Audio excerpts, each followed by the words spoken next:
Welcome back to Wool Shift Dust. I'm Elysia, here with Luke to walk you through all the murderous machinations of this episode of Silo. We had to wait 2 extra days for episode 4 of season 2, titled The Harmonium. But Luke, I guess it was worth the wait? Well, no, correctly, Elysia. The audience had to wait an extra 2 days, but we've got don't rub it in. Don't rub it in. Also, I've got a bit of a cold, listeners, so if I sound like Barry White's non-musical English cousin, I apologize. So James Corden. No, I'm just kidding. Actually, I think he can sing nicely. But so, Luke, can you remind people before we get into the episode, what is our book spoiler policy? Okay, so Elysia has read all the books that go to comprise the series Silo. I have read none of them, so I am the fountain of all ignorance. But we will be discussing things that happen in the book if they've already happened on screen, either in season 1 or in the first 4 episodes of season 2. Yes. So Luke's representing the non-readers of you out there in the audience, so we will make sure to protect you all from unnecessary book spoilers. But of course, we are about to now jump into spoilers for everything that's aired on television up to and through episode 4. For those of you who do want more book spoilers, those are saved for the book club spoiler casts, which are released each week after this episode. And this week's topic will be shadowing the head of IT, because that's a story point that looms large after this week's events. I'll talk about the book club more at the end. So episode 4 of season 2, The Harmonium, this aired, we're back on Fridays, so this airs December 6th, 2024. Viewers at home had to wait 2 extra days because of the early episode last week. The writer of this episode was Sal Calleros. He is an EP this season, known for shows like Snowfall and The Good Place, and The Good Doctor and Sneaky Pete. And the director, this is the first episode of the season not directed by Michael Dinner. This one was directed by Arik Avellino, who's a fresher face in the industry. The title, obviously, refers to the instrument that Solo plays in this episode, which Juliet is about to destroy, which Juliet destroys. That instrument, by the way, it's not in the books, the harmonium, but it is a real instrument in the real world. Like, it's called a pump organ also, or a reed organ, and basically it generates sound by pushing air over these like vibrating thin pieces of metal in a frame that are called reeds. Have you heard of this instrument before? Yeah, my uncle plays the harmonium. Oh, really? Or he used to anyway. Oh, cool. In church. Okay. Yeah, it does have that organ sound because of the air, I guess. Yeah, I suppose the chapel in the village I grew up wasn't really big enough to have a full organ, so it had a harmonium instead. Oh, that's so cool. Yeah. So were you Leo pointing meme when you saw it? I was a little bit Leo pointing meme when I saw it. What were your overall thoughts on this episode? Okay, this is going to take a minute because I have complicated thoughts on this episode, because there was stuff in here that I really, really liked. Mm-hmm. Really liked. Love the stuff with Juliet and Solo. Love the stuff with Meadows and Bernard. But there's also stuff in here that I was not so keen on. Okay. The whole episode felt a little bit rushed. Like, I wanted another episode of building tension between the down deep and the up top of the silo. It felt like things are coming to a head a bit too quickly. And like, one of the things I like about Silo is that it's usually quite subtle in its storytelling. This felt very blunt. This felt very, this is the plot. I am telling you the plot in big, bold, capital letters. And also, and I'm sorry, hopefully this will be the last time I bring this up, but what they are doing with Walker's agoraphobia really... Agoraphobia is a fear of sexual assault. Okay. Agoraphobia. Yeah. What they're doing with Walker's agoraphobia really pisses me off. Okay. Because it's one of the least helpful tropes around illness, disability, mental illness, just welfare in general, that you can logic yourself out of feeling the way that you feel. That Walker could sort of decide not to be Mhm. agoraphobic anymore. Mhm. And like, I'm not agoraphobic. I don't know anybody that is. But, I have my own problems to deal with. And in my line of work, I have to deal with, a wide variety of mental illness, problems that students bring to me and trying to help them manage that. And one of the least helpful things you can do is like suggest if you tried not feeling that way. Mhm. Mm. And like that conversation between Walker and Gloria really, really annoyed me, and it kind of spoiled the episode, particularly when you could have done it a completely different way. The way I would have done it is, I'm still scared spitless, and like every Mhm. moment I'm out here Yeah. is a struggle for me, but I'm going to do it because Juliet needs me, and the people in the Down Deep need me, Mhm. and only I can do this. Mhm. And that would have been so much more constructive than the way they did it. Mhm. And I'm sorry to like keep harping on about that, but for a show that actually is very good on inclusivity and dealing with the world as it is, Mhm. that was a really bad misstep, and it really pissed me off. Yeah. Yeah, no, I completely understand that. For me, yeah, I expressed my frustration with that story point in the past. It's still there, but I kind of decided like, okay, I was frustrated with that and I moved on. My biggest point of frustration right now, and I have to say I love this episode. It's my favorite so far, but it does rub me the wrong way. Just in the way we started to talk about this with last week's episode, with how they're setting up like, oh, well, the plan says always blame it on mechanical and smack down on them. But first of all, I don't completely understand how that is effective. And sometimes it just feels like really on the nose. Like it's scarier when the leaders are killing people in like an insidious behind closed curtains way, not when they are like, mob, here is your pitchforks, attack, attack. Yeah, I think on the nose is the same. I think we're on the same page there because that's what I meant when when I said the storytelling was kind of blunt. On the nose is Yeah, probably a yeah. better way of putting it. Yeah. But, on the agoraphobia front, I yeah, completely agree, that's still the case with Martha, but I do have to say they handled that much better with Solo in this episode. Yes, Like, they do. Yes, they they did do. give that proper attention to, and then basically what Solo's going through is something similar, probably worse because of his circumstances have been worse for the past however many years. But it's not dissimilar to what we should have been seeing from Walker. Yeah, and that makes what they're doing with Walker even more confusing because they obviously can integrate this into the story. They're just Mhm. not doing that. And there's a lot of stuff to like in this episode. I love the stuff with Juliet and Solo. I love the stuff with Bernard and Judge Meadows. I also love the stuff with Billings and Down Deep Deputy Hank. Like Down Deep Deputy Hank, you kind of see him as just this dog's body going around doing whatever judicial says, but I think actually this episode showed him being a serious policeman, showed him being a serious Mhm. police officer, showed him as being quite a dedicated cop, which I thought was an Mhm. interesting thing to do with Hank's character. Gave him, fleshed him out a bit.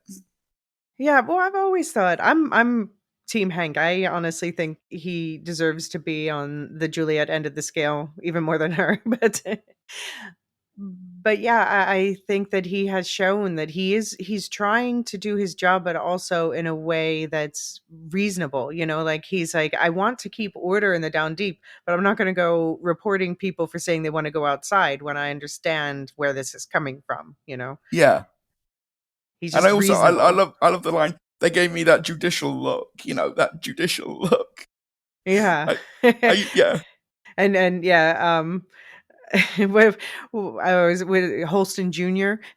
Billings, remember? yeah, Anyway, because Billings was called both Holston Jr. and Judicial Face by Patrick Kennedy last season. yeah. And Billings is like, "Oh, I know that well." I know that look. Yeah. Yeah. So, speaking of Patrick, Patrick lives?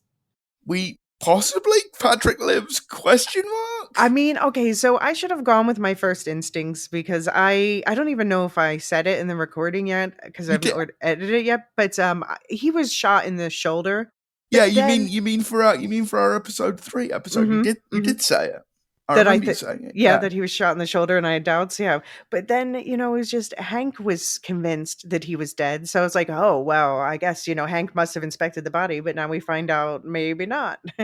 He was just like, "Oh, I assumed he was dead?"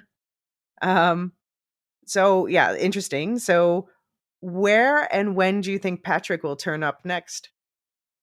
I'm not sure. You see, I'm not convinced he is alive. I'm going to need to see him on screen before I think he is alive. Okay. Because I think it's just as likely that Judicial recovered the body to dispose of it. So And then they took Cooper's I'm body unsure. too. I don't understand why they took Cooper's body. I don't know what they could want that for. No, I don't understand why they took Coop's body. Yeah. All right. I guess we'll find out. We'll find out. We'll put a pin Yeah. in that. I do think I know where Danny is, though. Oh, go Um, on. I feel like Danny. So yeah, obviously, last episode, Bernard was glad to hear that they still had Patrick and Danny. And that they hadn't been given the forgetting drug yet. And so we saw Sims go to Patrick, but I have a feeling at that same time, Bernard went to Danny and said, "Listen, you have to fix this disk for me from this. You have to see what data you can recover from this disk from the smashed hard drive because now Bernard desperately wants to know what's on the hard drive." Yeah. Yeah, he does. So that's where I think Danny is. I think we'll see him trying to recover because he was the better hacker between him and Patrick for sure. And like on a scale of 1 to 10, how pleased were you when Lucas? How hard did you squeak when Lucas Oh, showed was up? yeah. Yeah, so when people watch us live, they'll have seen a previously on, and I assume he'll pop up there, and people will be excited for me. Yeah. But yeah, we finally have visual confirmation of Lucas. Not only his name is set, like when they first said like, "Oh, and Judge Meadows has a meeting with him," I'm like, "Yes," and we actually get to see So him. Yeah. So panicked book readers can stop worrying that he's dead for some reason. This was the latest theories in the book chat around the time we're recording was that he might be dead in the mine somewhere. Like, you can't just kill him off. He hasn't had his story yet. Anyway, so after this episode, where are Sims and Nard on the Sims Nard scale for you right yeah, you now? see, this is the thing. I think we're gonna have to call it the Juliet to Bernard scale because I think there is Yeah. now a differentiation between Sims and Bernard. Because like Bernard is right off the end of the scale. Like he can't even see the end of the scale. The scale is a dot to him, right? Yeah. I mean Yeah. that was properly evil. That was sociopathic. I mean, I'm not gonna lie, like, I was getting really into Mary Meadows' character. I'm sad Yeah, to see her go. and clearly she was the love of Bernard's life. I think so. Yeah, And and he of he of hers. hers as well. Yeah. I mean, that was some proper Silo level tragedy, yeah. It was. So, yeah, we're gonna get into that, of course, but, let me ask, I keep checking in on where's Solo for you now on the Juliet to Bernard scale? Yeah, we see. You're even more evil than Sims now, Bernard. You're right off on your own. Solo, I'd say if Juliet's a 1 and Bernard is a 10, I would say that Solo is a 3 right now. Okay, okay. Cause he's been helpful. He's going through some stuff. You know, he's been on his own for a long time. We're not sure quite how long, but a period of decades, probably. Mhm. Yeah. Well, we're going to talk through this episode one arc at a time, and we are going to first start with Juliet and Solo in Silo 17, and then we'll switch over to everything going on in Silo 18. So we're going to be talking about events in a somewhat different order than the TV episode. But it is time for Your regularly scheduled breakdown will begin in 3, 2, 1. So that was a beautiful opening, right? With Solo talking about his imaginary circus. Yeah, you know who Solo reminded me of throughout this entire episode? I have a 5-year-old nephew, called Archie, and he really reminded me of Archie. And like Steve Zahn does this really unusual performance of a guy that's kind of childlike, but also a little bit sinister, but also really knows what's going on. Like, it's Solo that comes up with the idea of the harmonium. And it's this really, I'm saying odd, but I don't mean bad. I just mean unusual performance Eccentric, yeah. that Steve Zahn is giving, and he absolutely sells it. Yeah, no, I have to say, I think he's nailing the character from the books pretty well. But this was like, as soon as I heard the casting, I'm like, yes, that's Yeah, that that makes character. sense. So, as Juliet, Rebecca Ferguson, and Solo, Steve Zahn, explore the abandoned Silo 17, her searching for the materials she needs to create a suit to walk outside to her silo and or an air pump to allow her to dive into the flooded level 23 to get more material she needs. Solo regales her with stories about the world before, especially his favorites, circuses with trapeze artists and elephants. I mean, I guess an elephant does sound scary if you don't know what they are.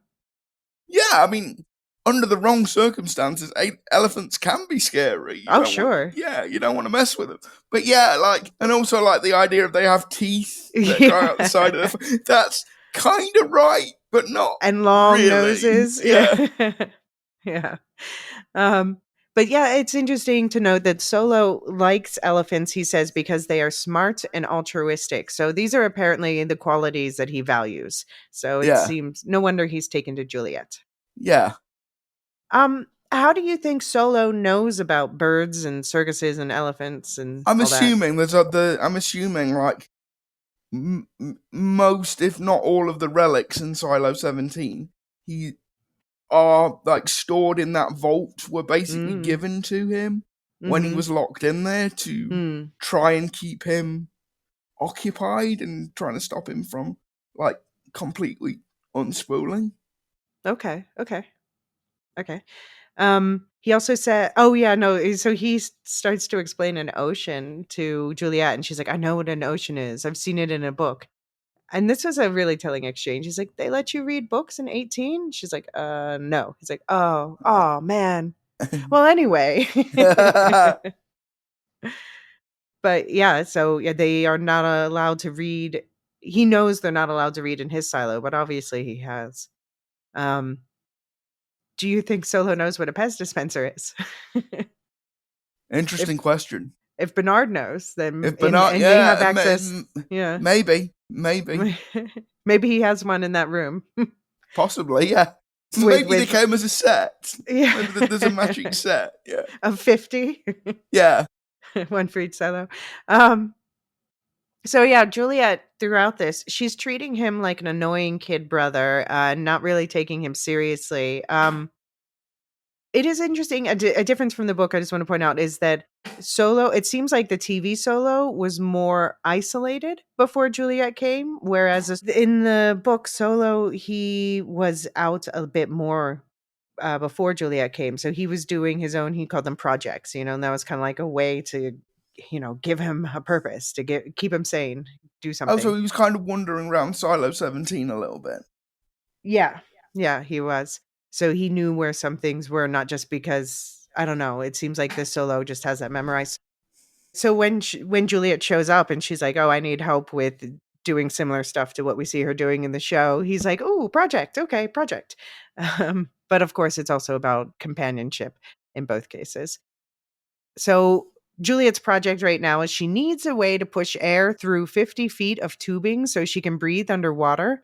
And Solo is like trying to tell her things. Like he's like, oh, hey, they used to breathe through machines in the before times. And if she had been paying attention, she might have wanted to ask, like, how do you know this? What else do you know? Where is this information? Yeah, I've got to say, either Graham Yost or Hugh Howey or one of the writers, they have a real soft spot for like early 20th century literature, because we've had the Wizard of Oz, we've had 20,000 League Under the Sea. Yeah. No, that's a show edition. These specific pieces of media from our world. Okay. other than Romeo and Juliet, of course, because that's where she got her name. Yeah. But yeah, so he mentions 20,000 Leagues Under the Sea by Jules Verne. So yeah, more classic lit indeed. And he says that Juliet is like Captain Nemo, which for anyone who doesn't know the story, Captain Nemo he's a mysterious scientific visionary, speaks many languages, he's an explorer of the seafloor, of course. So somewhere no one else has gone before. He's very loyal. These are all these positive qualities, but he also has a hunger for vengeance and hates imperialism. So, all in all, this is a compliment, but it also tells us that Solo is observing Julia pretty well and might be, a better observer of humans than we would initially suspect. But Juliet, totally too consumed in her project to actually even listen to him.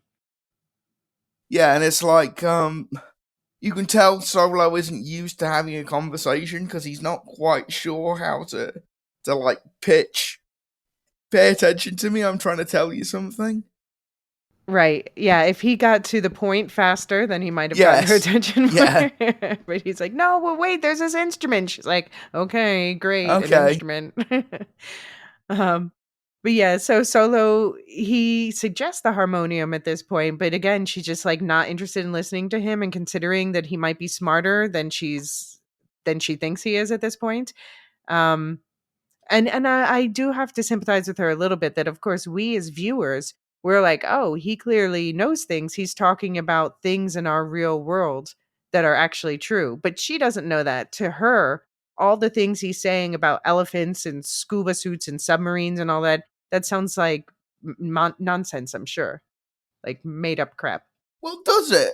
Because like Juliet has seen the Georgia tourist book. I mean, obviously not everything Solo's referring to is in there, but she is aware that some of the stuff he's saying, because she tells her about oceans, for example. Mm-hmm. So I think she's just too distracted to pick up on the fact that he does know Yeah. what he's talking about. Yeah.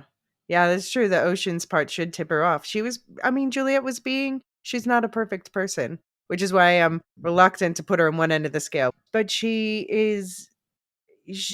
means well, but she's so caught up in herself and what she's worried about at this moment that she doesn't realize that the person she's with actually could help her. And I think that's probably there's probably a lot of people at home like nodding like, oh yeah, that's a thing that people do. Yeah. Yeah, definitely. But yeah, at this moment, she's like, I just need something to write on, something, she wants something to help her think against the backdrop of Solo's incessant yapping. And she's like, I need a piece of slate or something. And he's like, oh, problem solved. There's a chalkboard in that same room as the harmonium I keep talking about. And she's like, okay, great. Let's go to that room then. So Solo leads her to a classroom where indeed there's a chalkboard, and Juliet erases the lists of numbers written on it and begins drawing her own designs, while Solo looks around the classroom with a nostalgic look on his face. It's a time capsule from the day Timmy's dad led everyone outside that we saw at the beginning of episode 1. Um, this was 1 week before their local holiday, Founders Day, and the classroom decorations are set up for that. We also see colorful backpacks hanging from the wall, and there's a blue backpack holding a blue sweater that reminds Solo of someone named Lapis who used to sit next to him in class. And he remembers specific things about her, that she made him laugh, her mom jarred peach preserves, her name meant blue. But Juliet points out that they're in a level B classroom, so for 11 or 12-year-olds. So this clearly couldn't have been the Lapis who sat next to Solo, if the owner of this backpack was that age at the time of the rebellion. And Solo clarifies he said it just reminded him of Lapis. And then Juliet asks him about his eye, as one is lighter in color than the other, and he says he doesn't like to talk about it. So, okay, as a book reader, I have no idea what the eye thing is about, but I'm glad to hear there's a reason for this heterochromia change that they added to the character. I'm curious to find out what it is. But Luke, what do you make of the stuff that Solo's saying in this scene? Well, okay, I had an idea about the numbers on the chalkboard. Hmm. Were they the attempts of the two guys whose bodies we see outside the vault to try and figure out the passcode for, because Solo says later in the episode you can only tap 3 times or you get locked out. So I wonder whether these were the guys from whose corpses we see trying to work out what that code was. Because if you look, all the string of numbers, they all seem to be 6-digit sequences. That was my thinking exactly. Yeah. Yeah. And then Solo says, erase them. I don't think anyone will mind. And he's thinking, like, first of all, if that's the case, then it's like, okay, nobody's going to mind because presumably it's implied that he killed those people. And also, I imagine, he's like, let's get rid of this evidence of someone trying to work out my code and all the things they eliminated. Yeah. So I'm not sure. Solo says he has no idea what it is. I'm not sure I believe him that he has no idea what it is. I think he Yeah, knows. no, I thought Juliet questioning Solo about his age was interesting. Because obviously he wouldn't have been in the school when people went outside. But he seemed like uncomfortable, like answering the question. Maybe that's just Solo being a Solo, but it seemed like, he wasn't telling the entire truth there somehow. Yeah, well, he told her, just to remind people, in episode 3, last episode, that he was the shadow of the head of IT, and that's why he was in that bunker. So if that's the case, then that implies that he was not 11 or 12 years old. But I want to point out that he he has some, like, he acts very childlike, as you say, and he says some cute things. Like, he says during this, when he's talking about Lapis, he's like, she said that her name meant blue or something, but I think that she only said that because it was her favorite color and she liked my blue eyes. Just the way he pronounced favorite, which was Yeah. not in the subtitles. Apple, do better. It's interesting though that different silos have different holidays. We have Founders Day versus Freedom Day. And we also see, like, did you notice differences in the production design between silos 18 and 17? Yeah, they're subtle, but they are there. Yeah, like, what do you see? Just like, that the color. I mean, it's kind of difficult to tell because the lighting's really low, but the color palette seems different. Like the silo seems, again, this could just be a trick of the light, but the silo seems marginally narrower. Oh, I mean, yeah, for me, I think that the silo itself looks the same to me, but then the way they decorate their apartments or those backpacks we saw in the Yeah. classroom, things like that, it looks like to me a bit more colorfully kitschy, which we saw, like, Gloria was a bit like that, but this is like Gloria everywhere all over Silo 17. We haven't seen a school in Silo 18, have we? No, but like, just like the apartment where Juliet's staying, it's very retro kitschy. Yeah, that's true, actually, it is. Yeah. And yeah, I mean, it just seems like there's more colorful, more busy decorations around. Bit more 70s. Yeah. Yeah, a bit more 70s retro going on in Silo 17. So just to shout out again, the production designer, his name's Gavin. I never understand. Is it Bouquet or Bouquet? But anyway, his background isn't especially Star Wars or Lucasfilm stuff. But yeah, doing a great job on the show. We talked a lot more about it last season. So in the classroom, Solo spots the harmonium. The reason he wanted to bring Juliet to this classroom in the first place, he plays it, it seems like another boyish impulse to Juliet, though he actually can play. And everything he does, though, is currently annoying Juliet, and this is no exception, until he forces Juliet to come look at the instrument, showing her the reason he brought her to see it. It's operated with a bellows, and one that seems to produce enough force to pump air through 50 feet of tubing.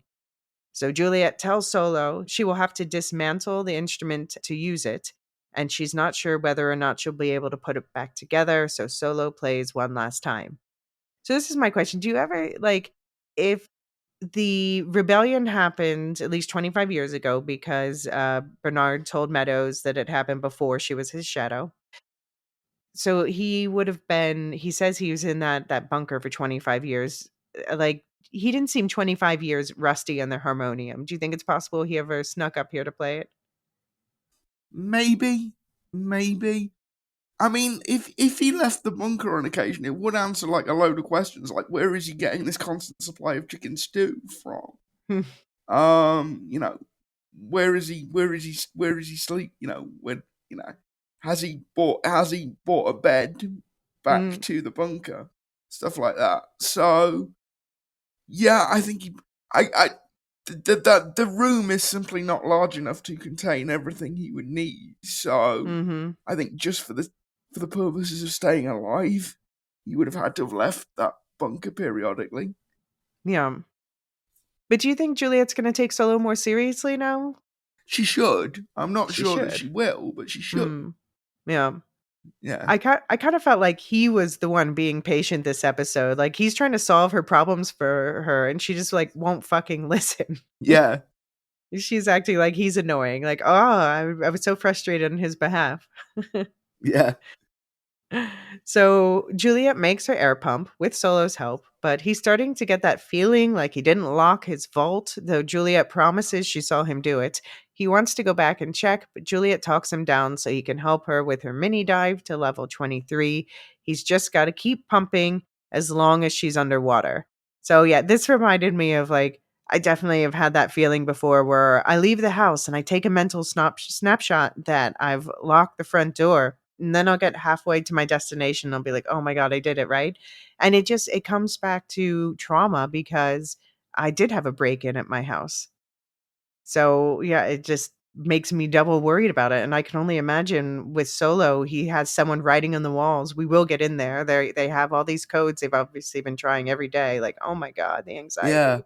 So yeah, I mean, I think we've all had that. So yeah, Mhm. have you locked the front door? The one my personal variation of that is, have I turned the charger for the chair off? Mm. Because like the obviously I plug the chair in at night, but there's a charger that Mhm. turns it from, I don't know, one kind of electric current to another kind of electric current. Mhm. And I'm always slightly paranoid that I haven't turned it off at the wall because it gets quite hot. Mm. So I like had it drilled into me.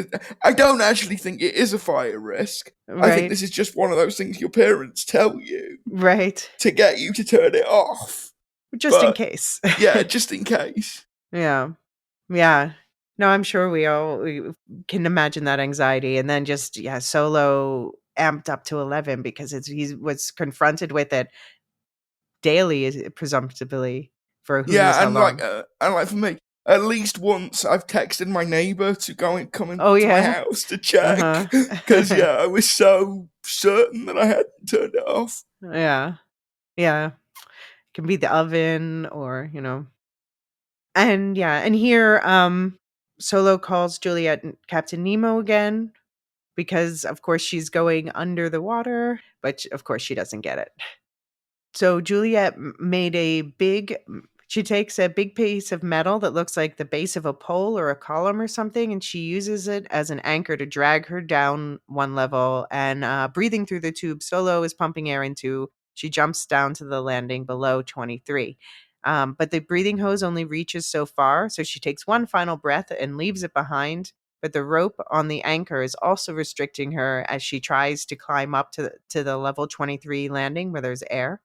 She's running out of breath, so she breaks off a scrap of rusted metal from the landing she's trying to get onto, and she saws the rope tied to her waist off so that she can pull herself up onto 23, which is full of trapped air she can breathe.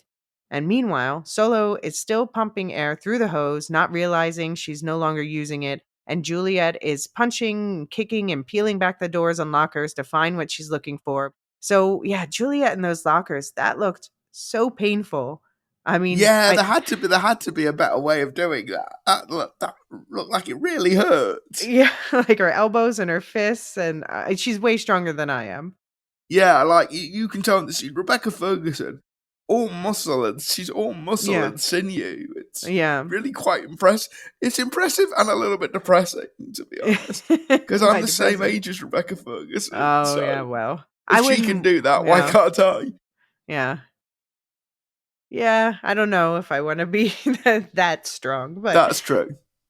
I guess Juliet, in her world, that's she's been working on, the generator for how long? Yeah, So Solo's getting more and more nervous. He's worried about leaving his vault unattended. So as soon as as soon as Juliet pops back up from the water, he tells her he has to go and runs back to the vault in a panic and out of breath, Juliet following.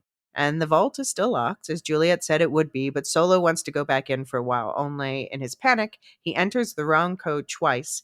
And Juliet tries to talk him down, but now he's panicked that if he enters the wrong code again, he'll be locked out and he starts blaming Juliet for changing the code behind his back or something. Luckily, third time's the charm, and he retreats inside his safe space. And Juliet says she thought they were past this. So, I mean, so Juliet's frustrated with him, but yeah, as we said before, I think this is like the more realistic reaction, especially if it it is his is. first time out in 25 years. It is. He's been out a while in one go. I love the way that Steve Zahn, like he's when he puts the code in for the third time, he very briefly closes his eyes and does sort of Yeah. actually goes through the physical motion of these are the keys I push and this is the order in which I push them. Yeah. I'm Yeah. actually So like miming that. I realize it's a podcast and you can't see what I'm doing. I mean, so if he has not been out of of the vault, then he hasn't been entering the code because he wouldn't need to, and that would No, make sense to forget it. But if he does have the physical memory of it, that kind of implies that maybe he has been going out time to time. like I say, I think he would have to. He would just that space is not large enough to contain everything you would need. Well, we don't know what all's in the space. It's But true. and we do know that, we saw when in the other version that, there seemed to be drawers, all those things, all those, like, kinda steps along the Yeah, that's walls and true. stuff, they had handles in them, so they seem to be drawers. But that doesn't solve the sleeping situation or something, so I don't know, I'm waiting for a better look. But like I said, unlike Walker and the whole Meadows quitting alcohol thing, we see that Solo is not immediately cured the moment he has a breakthrough by leaving the bunker. So I'm glad for that.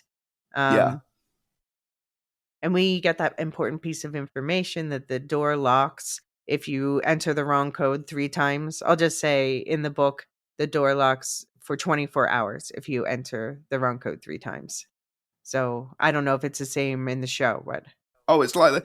It's like that thing. It's like that thing. If you enter the code on your phone too quickly and you don't do it properly, it'll lock you out for like 20 minutes. You can try again. yeah, 24 hours would be a lot for my phone. Yeah, it would. It would. Yeah. Solo did not like the suggestion he should write the code down. I think that must come from some fear also related to this whole situation.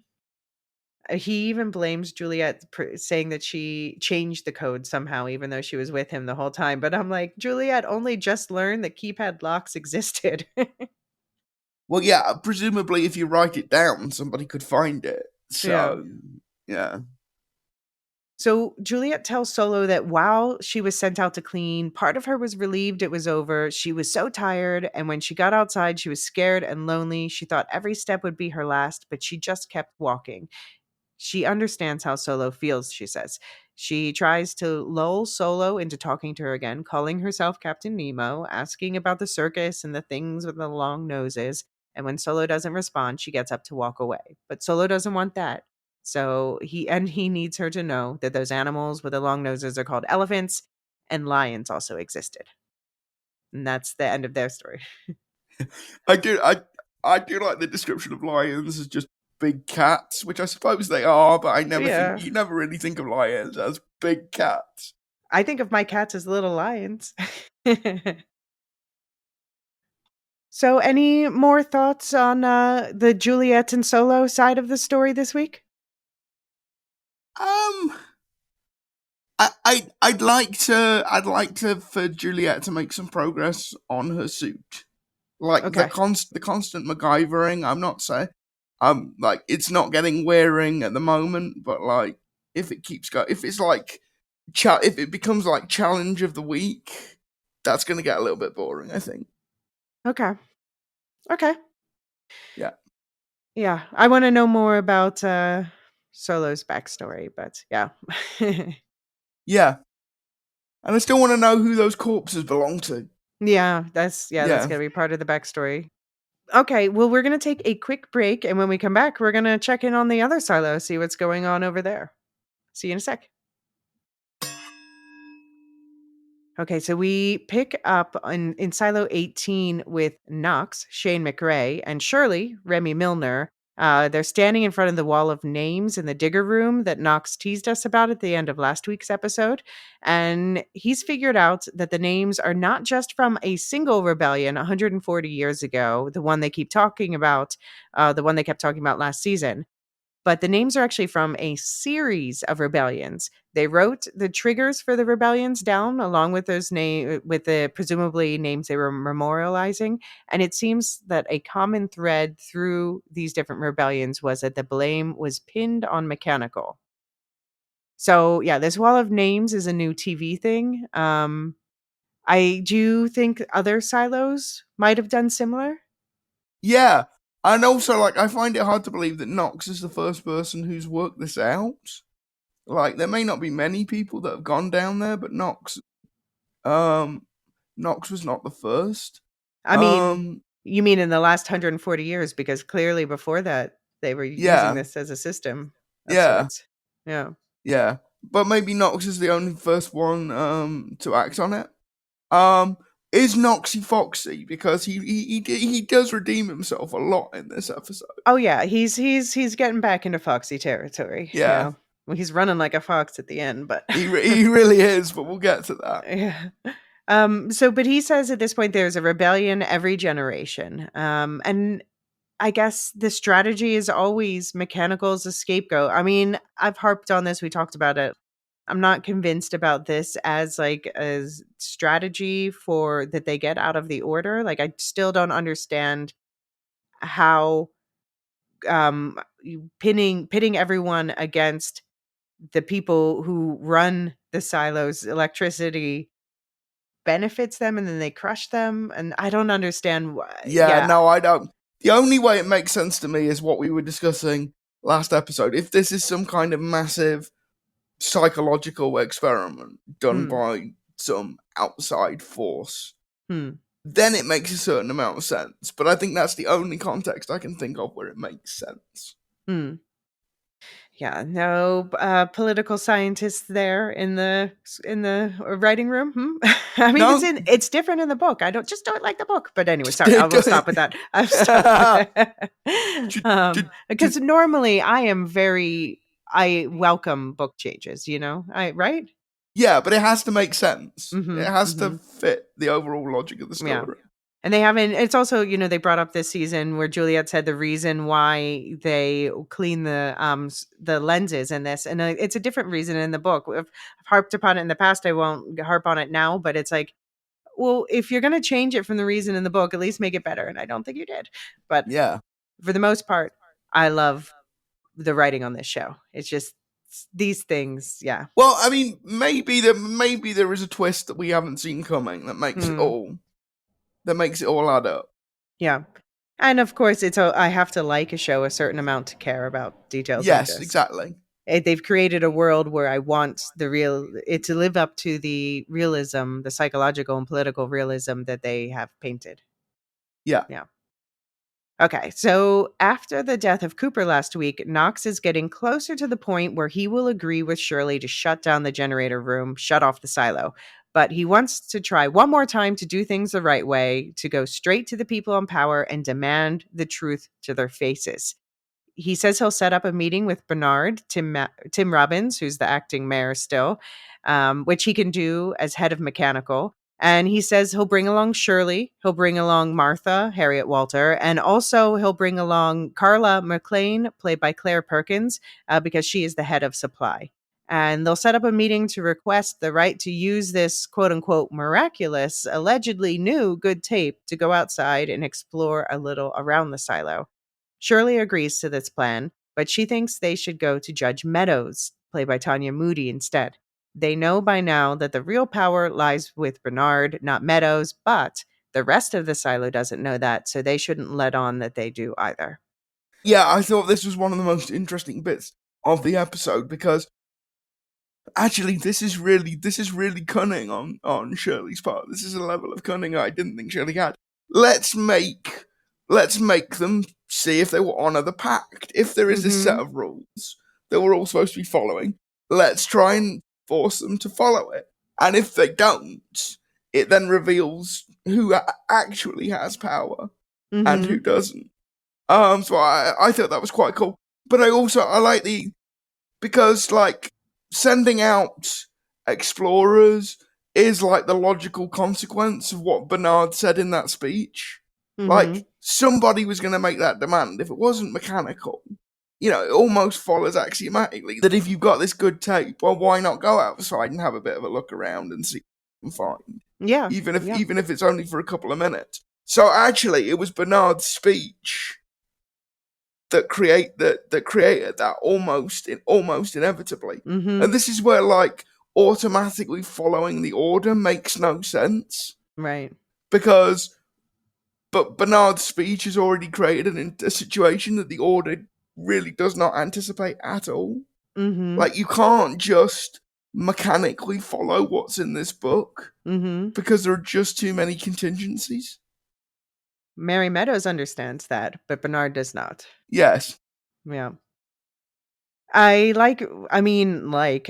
just think it's very interesting and thought-provoking what Shirley says. Knox is like, we won't be armed, we'll be peaceful. And Shirley says, still, every step we take will be considered an act of aggression. And we see that's true throughout, just because they've been painted as the bad guys, as the scapegoats, mechanical. People are going to, everything that they do, they're going to interpret it as sinister. Yeah, and that's the thing. They don't come up to the mids. They don't come up to the up top, with very rare exceptions. The only people that seem to like move from one end of the silo to the other, and even they don't do it often, are sheriffs and judicial, and like the Mayor Johns in season 1 was doing like the silo equivalent of a royal progress through the silo, and that was a big event. So people don't, as a rule, move more than a few levels in either direction. Right, exactly. Yeah. No elevators. Illegal in the pact. So one other thing I just want to point out is that I think this might be the first time we officially get Carla's last name, but it is McLean, he says here. And I thought, Carla might be McLean, who's a character who becomes an important character in the second half of Wool, which is the part of the book that is, that is analogous with this season of television. So It's just, McLean is the head of supply in the book. It makes sense. Yes, Carla is officially McLean, the head of supply in the in the book. And so in the book, though, Walker. Well, first of all, Walker doesn't just suddenly start like running all over the silo as soon as he walks out the door the first time. Sorry, we don't mean to harp on this, but it's just. But one thing I do like that they added this past romantic relationship between Walker and McLean. This is not in the book. Those two characters did not have a past romantic relationship that's talked about, at least. And also the two actors sell it really well. Yeah. They really do sell it really well. But as my one book excerpt for this episode, I wanted to just read about the first time Knox meets, or McLean. Well, it's not the first time they've ever met, but it's when they are going up the silo for not the same reasons, but similar enough reasons to what we see in this episode. And Walker's not with them because Walker doesn't just walk up the silo. But so Knox goes up to supply, which is on 120, so it's like 20 or so levels above where mechanical and all that. And it's on 110. They were greeted on the landing of 110 by frowns. McLean, the elder woman and head of supply, stood with her arms crossed over her yellow coveralls, her affect screaming unwelcome. What's this nonsense you're after? Knox glanced up and down the stairwell, shrugged his heavy load higher up his shoulder. Mind if we step in and talk about it? I don't want any trouble here, she said, her eyes blazing beneath her lowered brow. Let's go inside, Knox said. We haven't stopped once on the way up unless you want us collapsing out here. McLean seemed to consider this. Her arms loosened across her chest. She turned to 3 of her workers who formed an imposing wall behind her and nodded. While they pulled open the gleaming doors of supply, she turned and grabbed Knox's arm. Don't get comfortable, she told him. Inside the front room of supply, Knox found a small army of men and women in their yellow coveralls waiting. Most of them stood behind the low, long counter where the people of the silo normally waited for whatever parts they needed, whether newly fabricated or recently repaired. The parallel and deep aisles of shelves beyond ran into the gloomy distance, boxes and bins bulging off of them. The room was noticeably quiet.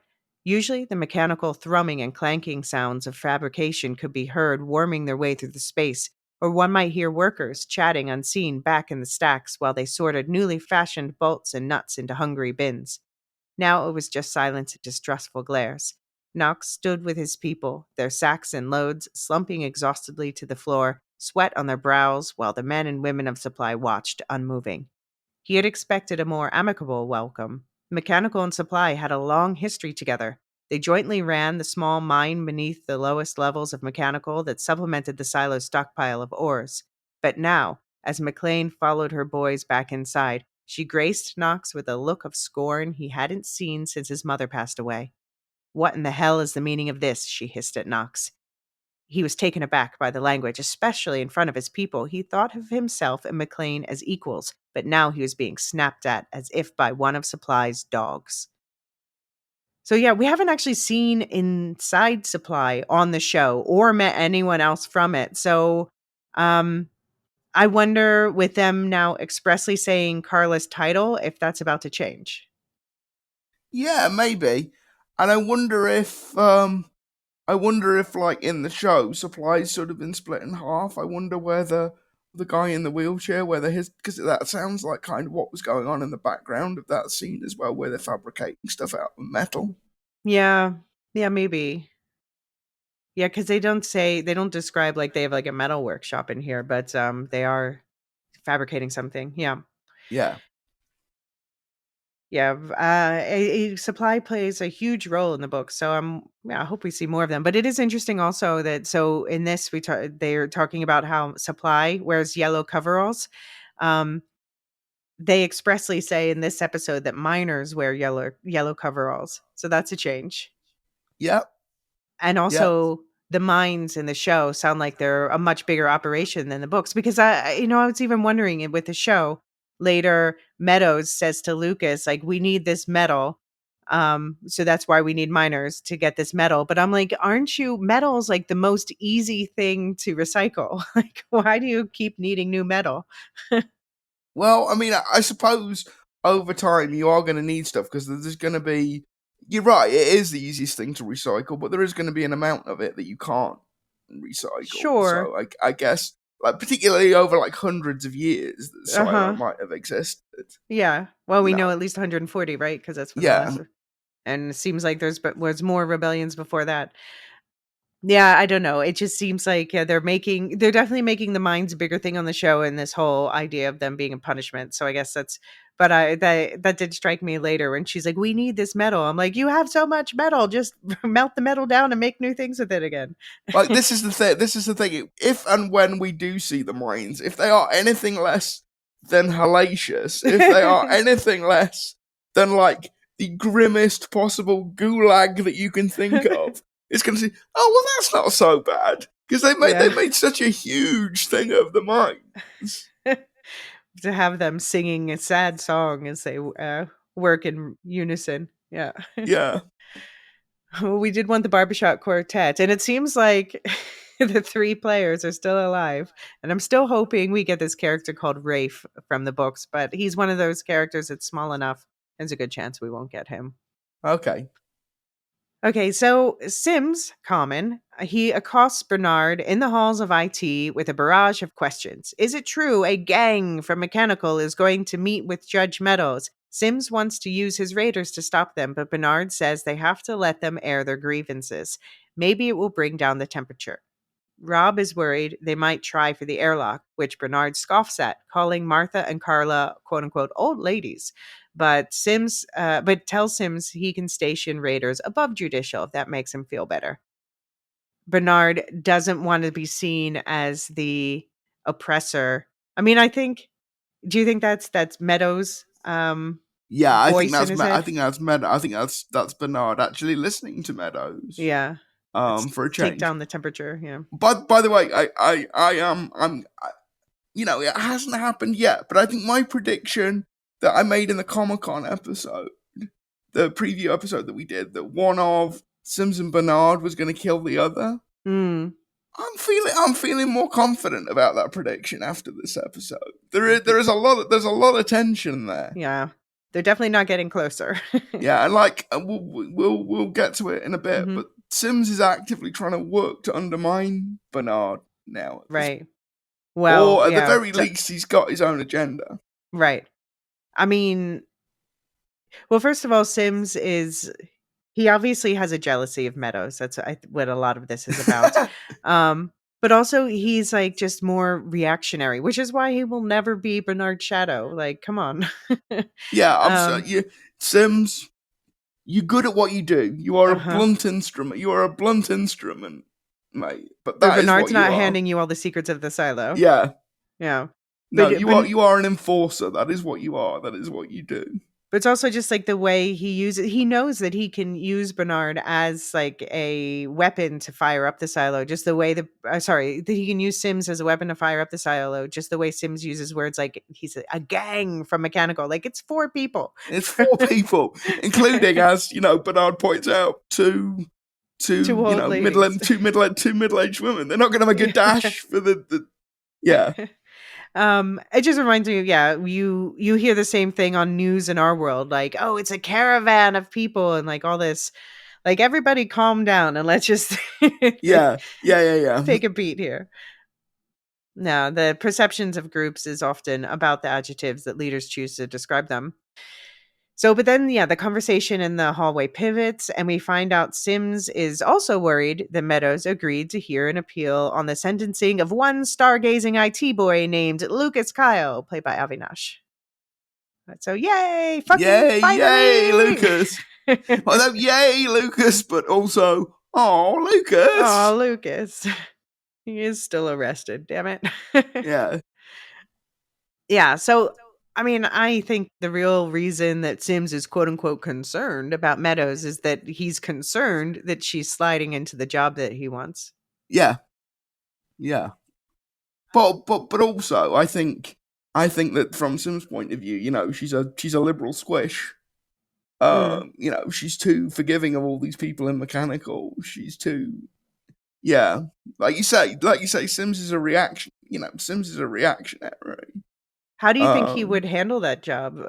Being the shadow, finding out stuff. that's an interesting question because it might like, yeah, it might just sort of like completely blow his mind. It might sort of completely change his view of the world. Mm-hmm. Um, but yeah, like Sims is not like Bernard's absolutely right. Like temperamentally, Sims is not the person you want to be head of IT. Yeah, yeah. Yeah, This week's spoiler cast is going to be about how different characters in the books did handle this job, what the job really entails. And yeah, it's kind of I mean, you already know, even if you're just watching the TV show, you do not want the wrong person in this position, especially considering they will one day take over as acting head of the silo, secret head of the silo. yeah. Yeah, But this is the thing. I think Bernard is the wrong person in this position because that's quite possible too. Yeah. yeah, But Sims is especially, you don't but want Sims is someone who's especially that bad. short tempered and Yeah, yeah. Um, Rob, he calls Bernard out for getting closer to Mary and asks Bernard to speak to her. And Yeah, when Bernard turns and looks at him and says, "You've been tracking that," I was like, "Oh shit, Sims. Oh, you got caught. Oh shit, this is not going well for you." And Yeah, like I say, I would be very surprised if we get to the end of season 2 without one of them at least attempting to kill the other one. yeah, Like, I this is think where this is going. I think if Sim's wife Camille, if she saw these interactions for herself, then she would not be pushing him. She would, I think, she would be able to tell how dangerous it was getting, and Sims doesn't seem to realize. Yeah, because this is the whole point of their marriage. He's the one with the power, but she's the one who's actually more intelligent. She's actually cleverer Yeah. than he is. Mm-hmm. Certainly more political than he is. Mm-hmm. Yeah. Yeah. It's a shame that she's not the one in that position. She would be a much better shadow. She would, yeah. Yeah. But yeah, Bernard is more upset about these meetings that Meadows is having than he lets on to Sims. But Mary says it sends a better message to let citizens of the silo speak to their judge. Bernard disagrees. I don't know. I feel like she wants to have these meetings mostly out of curiosity, though, because she knows Bernard is lying. What do you think? Yeah, and also I think we find out as well that she wants to have the meeting with Lucas because she wants to share some scientific knowledge. Hmm. You know, she wants to know exactly how much he knows. Right, exactly. I Yeah, think she also just wants to be able to talk to someone, yeah. But I yeah. love, yeah, when Bernard's like, she's like, "Well, why don't you want me to meet with Lucas Kyle?" And he's like, "He's dangerous." And she's like, "He's dangerous. Well, now I really want to meet him." What? Yeah, I mean, yeah, Meadows is a girl after my own heart. I would die yeah. too. um, Meadows says, yeah, that if Meadows like shuts him down at this point, says if he wants her to take him seriously, he better bring that freaking cleaning suit. Do you think this is the conversation where he decided she had to die, or do you think it was not until the impeachment thing started? I think it was not until the impeachment thing started. Okay. I mean, I can see an argument for both. Like, I can see it going both ways, but I think it's the impeachment thing. Yeah. He's probably got the idea at this point, but I don't think he's made his mind up. No, yeah. He's getting worried for sure, I think. Yeah. Yeah. Or maybe I mean, he clearly never intended to make that suit for her or to allow her to go out. So how long could he have kept that charade up? I don't know. It's not like the suits. It depends how difficult the suits are to manufacture. I mean, Yeah, I mean, I guess he wouldn't want to tell people to do that because I don't do we even know if the suits actually exist? Because if so, Solo doesn't seem to know about it because that's exactly what Juliet's looking for right now.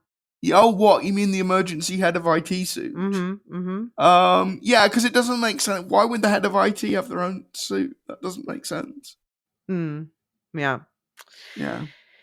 Well, okay, so Rob, he's talking to his wife Camille, Alexandria Riley, in their apartment, and Camille says that while she worked in judicial, people used to talk about how brilliant Judge Meadows was, but then something happened and she started drinking instead of thinking. And Rob has an idea to get Meadows out of the way.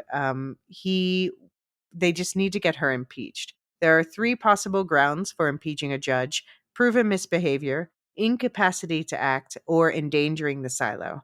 And even Camille's worrying that the impeachment could be destabilizing for the silo as a whole. But Rob says it could also unite the upper half. And he's going to ask other levels and heads of departments to align with him to make this happen, to stop the mechanical meeting if possible. Camille points out that even just the threat of impeachment will send a message to Bernard, and she hopes that it will push Bernard to sideline Meadows and turn back to her husband for counsel instead. So, yeah, uniting the upper half, part of this whole flawed idea that if the top is strong, they can crush the bottom. Still, still don't like that twist. But I mean, I guess in the real world, there are people who think that, aren't there? Who think like as long as all the people above a certain level are lock elbows, they can keep the proletariat down Yeah, and but I mean, this is the thing. The silo is not the real world. Like, mm, everybody's roles are much more clearly defined, and mhm, it's a much more closed, much more controlled environment in the sense of, it has to be sort of environmentally controlled in order for people to live. So I don't think there's actually like much. I don't. There's only so far you can compare the silo to the real world because it's a totally different environment. Mhm. See, this is where I think this episode was a little bit rushed because I am a sucker for a bit of courtroom drama, Mm. and I would have loved to have seen what the impeachment process was, what it looked like, because like what Sims is implying is there is some sort of quasi-parliamentary body with all the heads of department and all the heads of the different levels sort of coming Mhm. together as a court. And I would just have loved to have seen that. Like I said, I'm a sucker for a bit of courtroom Yeah. drama. I mean, yeah, no, I'm not surprised they didn't do that. And people already complain that this show is slow. Like some people do. That if people complain, that's what they complain about. So I can see why they didn't do that. And also from, this is a book reader perspective thing, but one of the reasons why book readers have been freaking out is because we have this powerful character, Meadows, who's emerging at the center of stuff and she's not from the book. So they're like, well, how does that affect everything else? So I can imagine from that perspective, they're like, okay, we threw this curveball at you, but now we get her out of the way so we can get back on track with the book story. Yeah, but she's really good. Yeah, I know. I really liked her. I'm sad to see her go, even though I'm like, okay, well, yeah. Yeah. It had to happen in a way. It was like as soon as Bernard told her she was going to get the suit, it was like she's not surviving this season. And also, like, I want to see the Silo law firm. You Oh, know, whatever it is, there is a pact. Therefore, there is a there pact. must be lawyers to There are represent. rules. Yeah. Therefore, there must be lawyers. I want to see. Yeah, Yeah. Well, this is only season 2. There's still time for yeah, it. um Yeah, I think though, just the fact that Sims thinks at this point that there is any chance he might get that job shows exactly how ill suited for the job he is. yeah. Exactly. Yeah, It's like Rob, read between the lines. right. It's not Yeah. even read between. It's not even read between the lines. It's read the text. I mean, so I just said I think Camille would be better than Rob at the job, and I agree. But would she also be too smart like Meadows? For Bernard, anyway. Possibly. I No. mean, I think probably the ideal candidate is Billings, but Hmm. Billings has too much. I think Billings has too much of a moral core to do that job Right. well. I think Bernard's probably starting to realize that too. Yeah. Yeah, Yeah. Oh, yeah, so Billings confessed his syndrome to Meadows, and then now she's gone. He trusted someone he trusted Juliet, and then she's gone. He trusted Meadows, and then she's gone. Yeah. yeah, Hmm. So speaking of Billings, meanwhile, while Team Mechanical Supply plans their trip up, Paul Billings, Chinaza Uche, departs for his trip down to the deep, responding to Hank's request for his presence after the lethal firebombing/shooting incident last week. His wife, played by Caitlin Zawes, is worried. She says there's a mob from Mechanical on their way up. And Paul offers to have a deputy stay with her, but she just wants Paul to stay. But duty calls. He thinks he can make a difference. So it's interesting how alike she and Sims sound when they talk about that mob. She calls it a mob. He calls it a gang. I think she is the type of person who listens to people like Sims, and that's maybe why I've never really liked her as a character. I mean, I yeah. think she's a well-drawn character. I just don't like her. And also, there's something really like nicely domestic about it when she's going, "Have you got enough ginger?" Mhm. Yeah. Yeah, it's just like she's walking around with the baby as well, and it's Right. just something really touchingly domestic about the whole thing. Yeah, But well, yeah, she has something to fear for losing. yeah, but yeah, I mean, I think you're right. I mean, she's not. Yeah, she's just happy living her life, doing her thing, not really questioning authority, kind of thing. Right. And if Sims says something, if Sims says people are bad, then those people must be bad. Paul is the voice of reason in their relationship, clearly. He's like, it's just a few people. The judge agreed, and I trust the judge. And then he says he'll ask somebody to stop by and we'll come back as soon as I can. But now, as soon as he said, I will come back as soon as I can, I'm like, oh no, what's going to happen that's going to prevent him from coming back?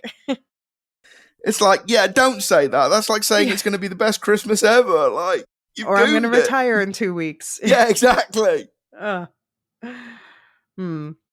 So once Billings reaches the Down Deep deputy station, Hank, Billy Postlethwaite, walks him through the whole incident with the firebomb. The shooter was Reggie Smalls, the retired raider we met last week, who says he was just doing as he was trained.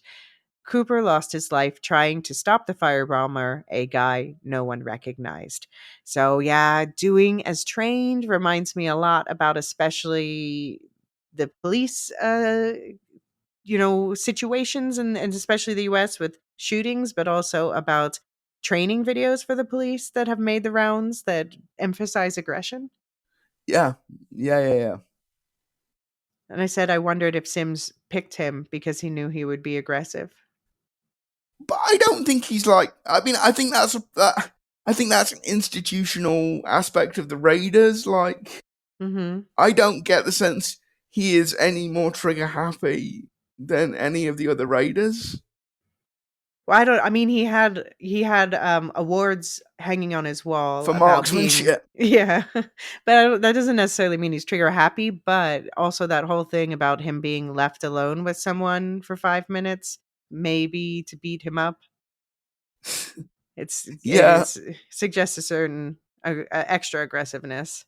And the question is he still in the Down Deep? Are we gonna?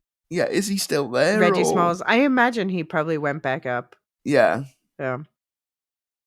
And yeah, so that's when we get that exchange that you brought up earlier. Like, did they give a reason? No, when I asked, they just gave me that look, that judicial look. I used to be in judicial. Sorry. No, I know what you mean. Yeah, they've got resting judicial face. Yeah, exactly. And so Hank then takes Paul to go see Cooper's body, but Judicial took the body. They said they wanted a body, and that was the only body there since the other body just disappeared in the middle of the night. And when Billings hears a description of the other body that disappeared, a guy about age 40 with a medium build, long hair, and a beard, he begins to wonder if it might be that same guy that Juliet arrested to save his life last season. So again, Billings is like the super detective, like almost supernatural ability. Like that is the most average description of someone you could give. He's like medium build. He's got like hair. Yeah, he must be really. What was that? What was that game you used to play as a kid? It was like a board game, and you had a load of faces. Like, is it Guess Who? Guess Who? Yeah. Yeah. Billings must be absolutely brilliant at Guess Who. Yeah. He's like beard. Oh. Oh yeah. Yeah, so I still want to know what they did with Cooper's body.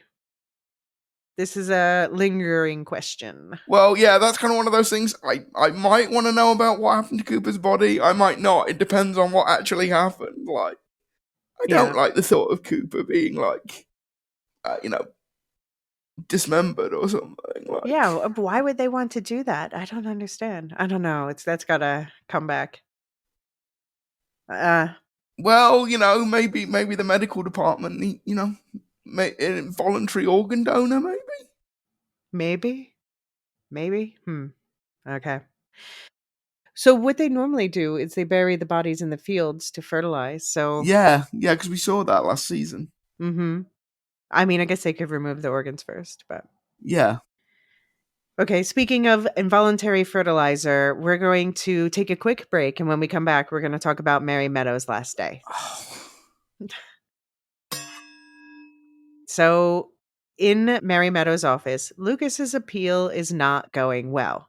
Meadows points out that he's just saying yes, but to all the accusations, that he had his hands on the red level relic, that he slunk away when there was a raid on Juliet's apartment.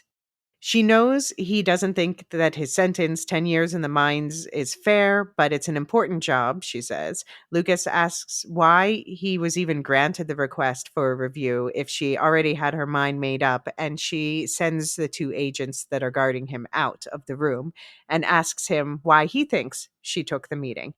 He says he assumes it was to see if he knew what was on the hard drive, but she says no, because we learn later she presumably already knows. And she starts to ask him what he knows about the lights in the sky he's so fond of staring at. He's figured out that the Earth is a rotating globe, And that's why the lights in the sky appear to move, and also why there is night and day. Meadows tells him the lights in the sky are called stars, and they are massive burning spheres of radiative gas. But he's right about the rotating Earth.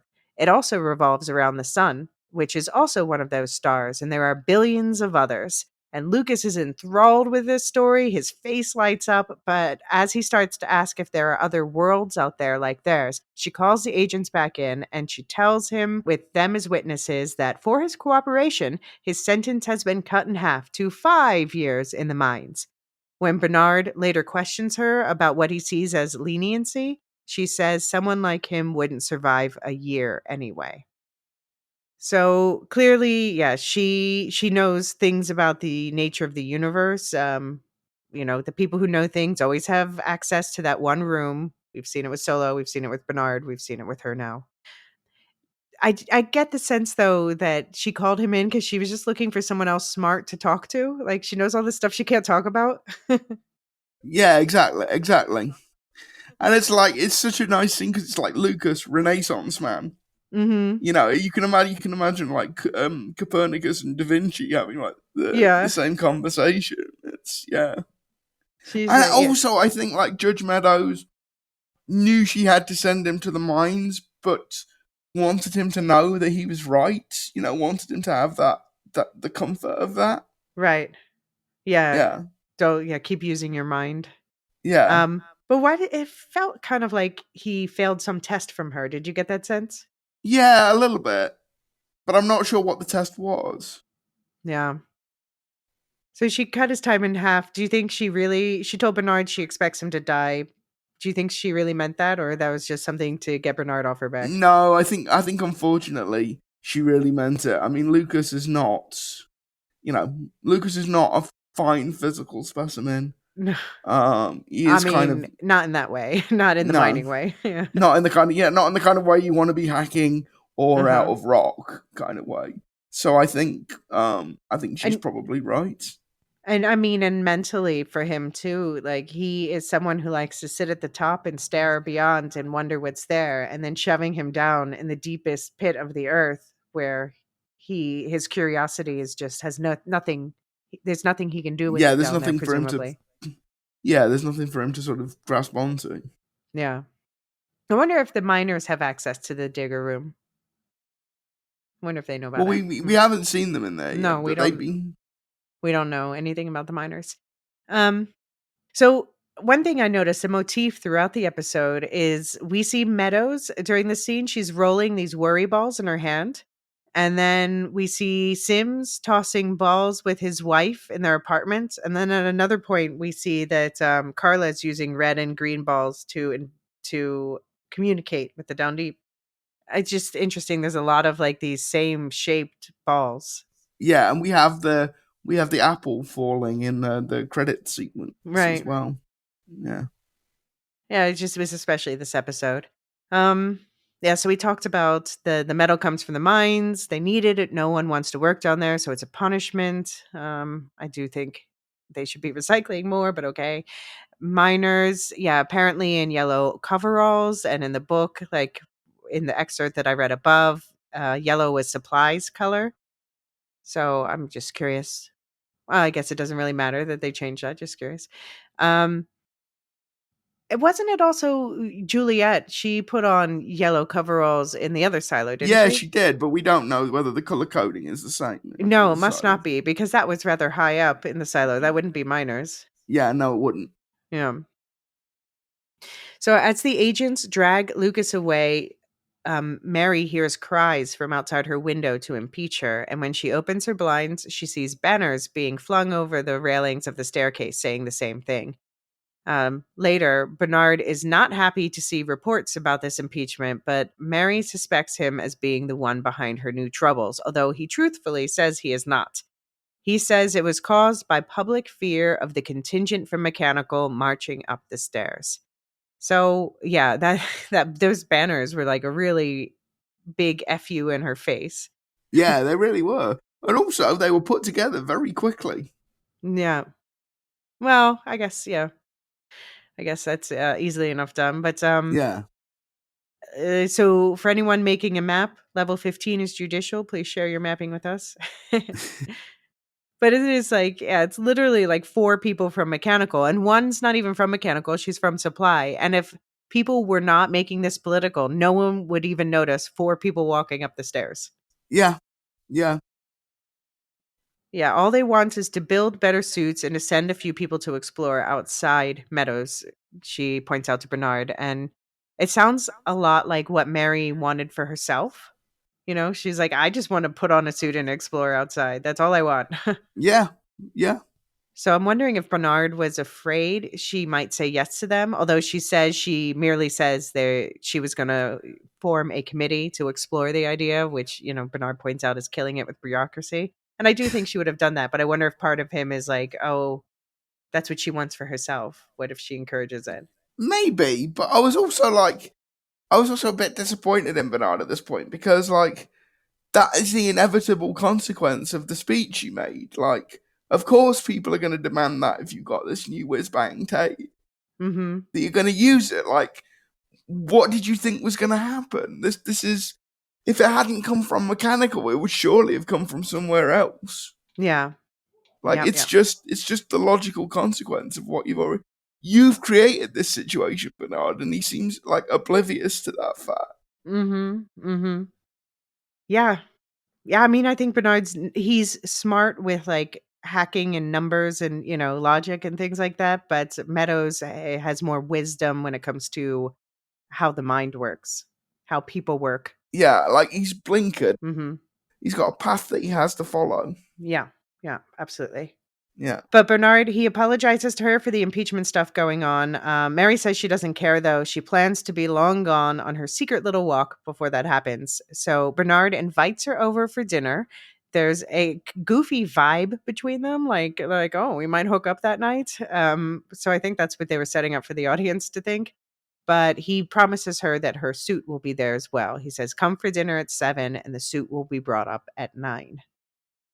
And then she walks out, and Bernard takes out his key fob and stares at it. So we now know that the key on there unlocks the server room, but he's staring at like the keychain part of it that we've seen before light up and buzz.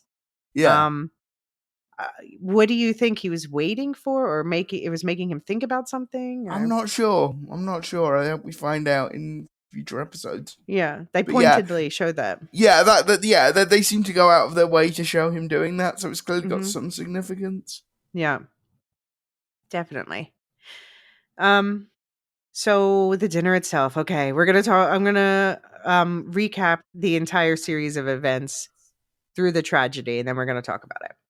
Okay. So, Bernard has prepared chicken and mushrooms for dinner while he plays the music of late 19th, early 20th century French composer Eric Satie, which he knows is a favorite of Mary's. He teases her about a race she ran once long ago, and the conversation about the good old days is warm and pleasant until Mary asks about the suit he promised her, and she realizes it isn't coming. She starts to realize that he's actually poisoned her. He didn't put it in the wine because he wasn't sure she would drink it, having recently allegedly given up alcohol and all. So it was in the mushrooms. He tells her she has minutes rather than hours left to live, but her death will reunite the silo against Mechanical, of course. She asks about the hard drive Juliet had, which Bernard reiterates that he destroyed, asking what was on it. She says that even if he knew, he couldn't do anything about it. But she tells him it had something to do with someone called Salvador Quinn, who was head of IT 140 years ago during the rebellion. He wrote a letter then, part of it was in code, and Mary seems to have deciphered that code, but she says she can't tell Bernard what was in it. This has to do with why Mary stepped down as Bernard's shadow 25 years ago after vanishing for 4 days. She told him then she didn't want to be tethered to him for the rest of her life, but she says now that that was not true. It seems there was at least some emotional connection between them the whole time, but she knew he could never give himself fully to her because of his job. She asks if she can go to the cafeteria one last time to see the outside, but Bernard can't let that happen. There might not be enough time. She could be a loose cannon, and he doesn't want her to die in public, of course, but he has something even better. He brings out a VR headset video from Costa Rica's Monteverde cloud forest taken in 2018. And Bernard clearly knows the program well, and he tells her where to look for the best animal spottings as it runs. After it's over, Meadows asks, "What did they do, Bernard? How did they lose this world?" And she slumps into his arms. So, Luke, reactions. Okay, the first thing I thought about watching the scene is, did you watch the show Hannibal? No, I need to. Okay. Like whoever was the director clearly liked the show Hannibal, because when you do the little, like, obviously it's Hannibal Lecter, so cooking and food are a big part of the show, and the whole thing with like Tim Robbins preparing the chicken and mushrooms with the classical music playing in the background, and he's even got his little copper Fatu saucepan Hmm? going, so Bernard is a bit of a foodie.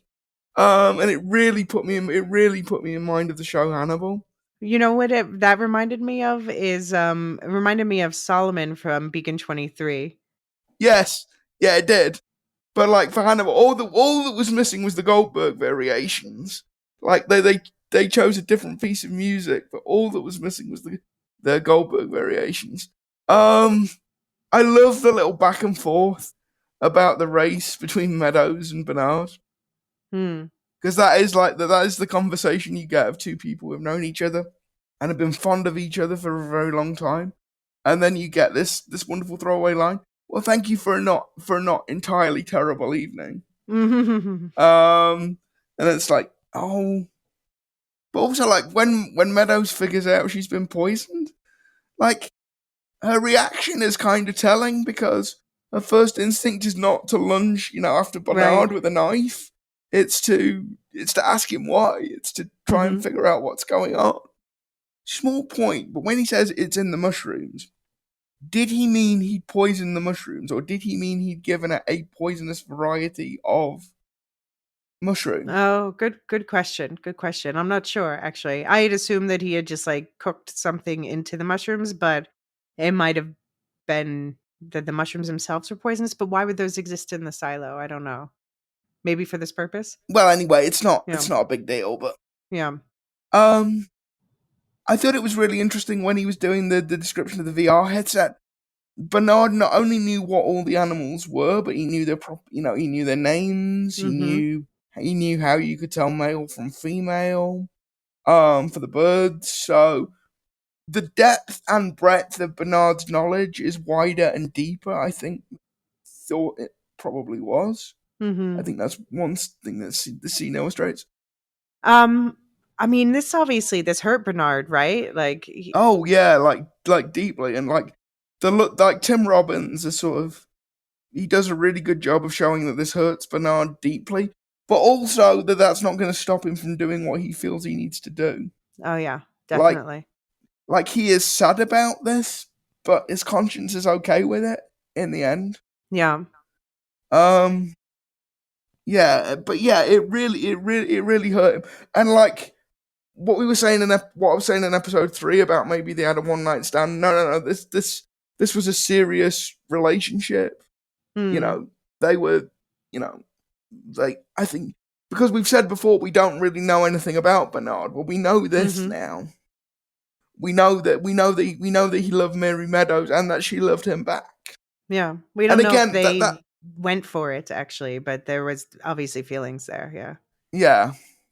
And I mean, that's really important for a character like Bernard because it makes him 3-dimensional. But then he still killed her. So But then he still killed her, yeah. Because his first duty is to the silo, and he thought Well, his first duty is to the Order, actually. It's not, to the silo via the Order.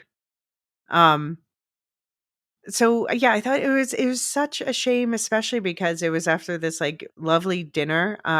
So we know they don't let the plebs read books like The Wizard of Oz because Juliet and Solo had that conversation about books. I'm guessing this music that we've been hearing from our world is also forbidden. Like, what do you think other people listen to while they have dinner in their apartments?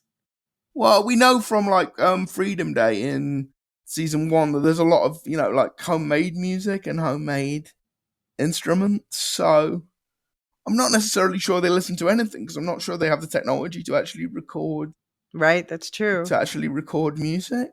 Yeah. But yeah, there's clearly a lot of homemade music in the silo, a Mhm. lot of sort of quasi skiffle. Skiffle. Yeah, which is it's sort of country music, sort of made with homemade Okay. sort of instruments. Okay. All right. So, who would you let pick the music for your silo seclusion? Solo or Holland and Meadows? That's a difficult choice. For me, it's an easy one. I think I might go with Bernard Meadows. Mhm. I refuse to use Bernard's surname because, like, nobody else ever does. I know, why don't they? They gave him one. He doesn't have one in the books, actually. He's just Okay. called Bernard the whole time. Um, okay. Yeah, I mean, I would definitely go with Solo's picks. So far, he's 2 for 2 with me. Okay. But it seems like Meadows did have something to do with that hard drive being out and about in the world. But if Bernard doesn't know what's on it, where did it come from? How is it that there's a hard drive that she knows its contents and Bernard does not? Well, I mean, maybe that goes back to the fact that she is fundamentally intellectually curious and Bernard mm, isn't. Like, right. if the order tells Bernard he's not meant to know something, then he doesn't want to know it. Yeah. Whereas I think one of the purposes of the whole scene with Lucas is to flag that if there is a mystery, she will try and solve it. If there's Right. something she doesn't understand, she will try and understand it. And Yeah. it's not even a choice. It's a fundamental character trait. It's who she is. Do you think that that applies to Lucas as well, given their Yeah, conversation? I think it probably does. Even though he told Bernard last season when he got arrested, he's like, "I'm not curious. I'm just." What did he say? I don't know. I forget. Yeah, But he's trying to. Lucas knows he needs to play down his curiosity to yeah. protect himself. Whereas I'm not sure Meadows could, even if she wanted to. I mean, she was bossing Bernard around. I'm like, that's not going to go well. Yeah, I mean, it makes more sense given they have obviously a history, but yeah. yeah. Yeah, but again, like the hard drive, he destroyed Meadows without getting all the information first. So we still don't know what happened 25 years ago that made her quit. We now know she vanished for 4 days, but we don't know where she went or what she did there. And we don't know why she can't tell Bernard what was in Salvador Quinn's letter. Yeah. So Salvador Quinn, not in the book. There was the head of IT in the book during that previous rebellion, which is 135 years before. The head of IT was a man named Mr. Wick. And Mr. Wick, his name rhymes with Dick for a reason, because he actually does intentionally try to start a mini war in the hopes of preventing a bigger one. But he sets it up to blame the porters. Um, which ends up almost getting a character that Abby and I both love killed on his birthday after insulting him and his mom. Like Mr. Wick was just awful, but yeah, Mr. Wick sucked hard. But yeah, so Okay, they've I'm just changed that. So presumably they're changing. They've added a whole new story with the Salvador Quinn and the letter and the. So I don't know okay. what any of that stuff is. I'm just imagining Keanu Reeves now. As Mr. Wick. why would Keanu Reeves? Keanu Reeves is so nice. Why would he be Mr. Wick the Dick? John Wick. Oh, got it, Yeah, okay, but yeah. this one, maybe it's even Wyke, it's Oh WYCK. yeah, YK is Wyke. Mhm. Yeah, Yeah, Mr. Wyke, yeah, but it's the other one rhymes, so it's better. yeah. Yeah, I'm by the way, I'm doubling down on my prediction that Danny is currently busy trying to get stuff off of that hard drive disk. Well, if he wasn't, he's probably going to be. Mhm. Well, I mean, I presume when, Sims went to Patrick and said, like, we want you to do this firebomb thing, that Bernard went to Danny and said, you got to do this disc thing. Yeah. I was in the Monteverde Cloud Forest in 2019, so a year after this VR video was taken. And I have to say, this is an unbelievable collection of animals to be captured at one time. Like, for Okay, example, you don't see that many animals. obviously, they hide from people, so maybe if you go the right time of day, there'll be more outs, but they're not just all gathered in one spot where you just look around. Like that Quetzal bird, he mentions, yeah, there were people when I was in Costa Rica, people were like searching long and hard to see one Quetzal bird, and that's considered an achievement if you see one. And he's like, "Look up, there's a flock of them." Like, okay. No, there were two. There wasn't a whole flock. There were just two. He said a flock. Oh, did he? Okay. Yeah. He said that the males had, 2 he said, "Look, those 2 are Oh, males yeah. because they have Oh, the long feathers." Yeah, sorry. Yeah. yeah. Another thing I wanted to point out here is that Bernard asks Meadows if she ever tried out the VR headset when she, quote, unquote, "sat with the legacy." And so this legacy, it's with a capital L in the subtitles, and it's a new word for the TV show. Do you have any thoughts on what it might mean? No, to be honest, I was too caught up in the drama of Meadows dying to pay too much attention to that. But yeah, that's interesting. So just saying, pay attention to that word legacy. We did talk about it in the spoiler cast a couple weeks ago for those who want those spoilers, though they are handling it differently in the show, it seems like everything else. So, and then after this is all done, Sim shows up with a knife and a body bag, and Bernard tells him to do exactly as he instructs. And Bernard puts back on his suit jacket, by the way, to let Sims in. So I think that's like a signal that Bernard was letting himself, be more himself with Meadows. And now that Sims is back, he's like, "Oh, back to business, Yeah, Bernard." the armor is back on. Yeah. Hmm. What do you think Sims thinks, seeing what Bernard is willing to do to an alleged ally and potential shadow? Well, yeah. I mean, again, like I just can't see either. Like I said, I wouldn't want to put money on which way it goes, Hmm. but I can't see Sims and Bernard making it through But this do you think, season. because Sims has seemed somewhat oblivious to this point where he doesn't realize that he's making things worse, but do you think he's starting to realize that his life could be in danger as well? I think he's getting there, yeah. And if he doesn't get there, then the family Sims will sort of collectively Right. realize it. I think. Hmm. All right. Well, we'll get back in a minute to what exactly Bernard instructed Sims to do, but let's first set up people walking into this trap. So while all this is playing out elsewhere, unbeknownst to them, of course, Knox, Shirley, Carla, and Martha are on their journey up to see the judge. And Carla has brought green and red colored balls so they can throw them down through the center of the stairwell to communicate quickly with the down deep. Red means turn the power off. Green means you can turn it back on. And Teddy Olatunji Ofe, the graffiti artist who got arrested last week and has a busted up face now to show for it, he was left behind over his protestations to be the one who waits for the balls to drop and pass on that intel. Carla volunteered to be the one to stay behind so Teddy could go, but ultimately Carla couldn't let Martha do this without her. Um, so I have to point out, I like that they've mentioned now, like when Martha went to see Carla last season, we heard dogs and the barking in the background. Now Carla mentions that her dogs were mad that she took their Yeah. balls. Um, so yeah, dogs are very linked to Supply in the books because they are the guard dogs. Okay. So I like those dog references. Um, Okay, so on the way up, Team Mechanical pauses to catch their breath in a park, and Martha and Carla have a heart to heart. Martha says she realizes she's wasted too much of her life and she can't remember any good reason for them not to be together. So, you think we're going to get a flashback to what happened between them 25 years ago, aka the same time Mary stopped being Bernard's shadow? I would hope so. Yeah, I would hope so. Are you getting worried that this whole conversation kind of echoed Marnes and Johns' walk down the sun? It does. Yeah, like couples don't do well in this show. Mm. Yeah. And like It, obviously if somebody's gonna die, it's gonna be Carla. Like um I think Martha has got pretty good plot armor at this point. hmm. I do like that, we've been bitching a lot about the disappearing agoraphobia, but I do like that Carla calls her out. She's like, "You didn't come out of your hole for 25 years. Now you're out all the time."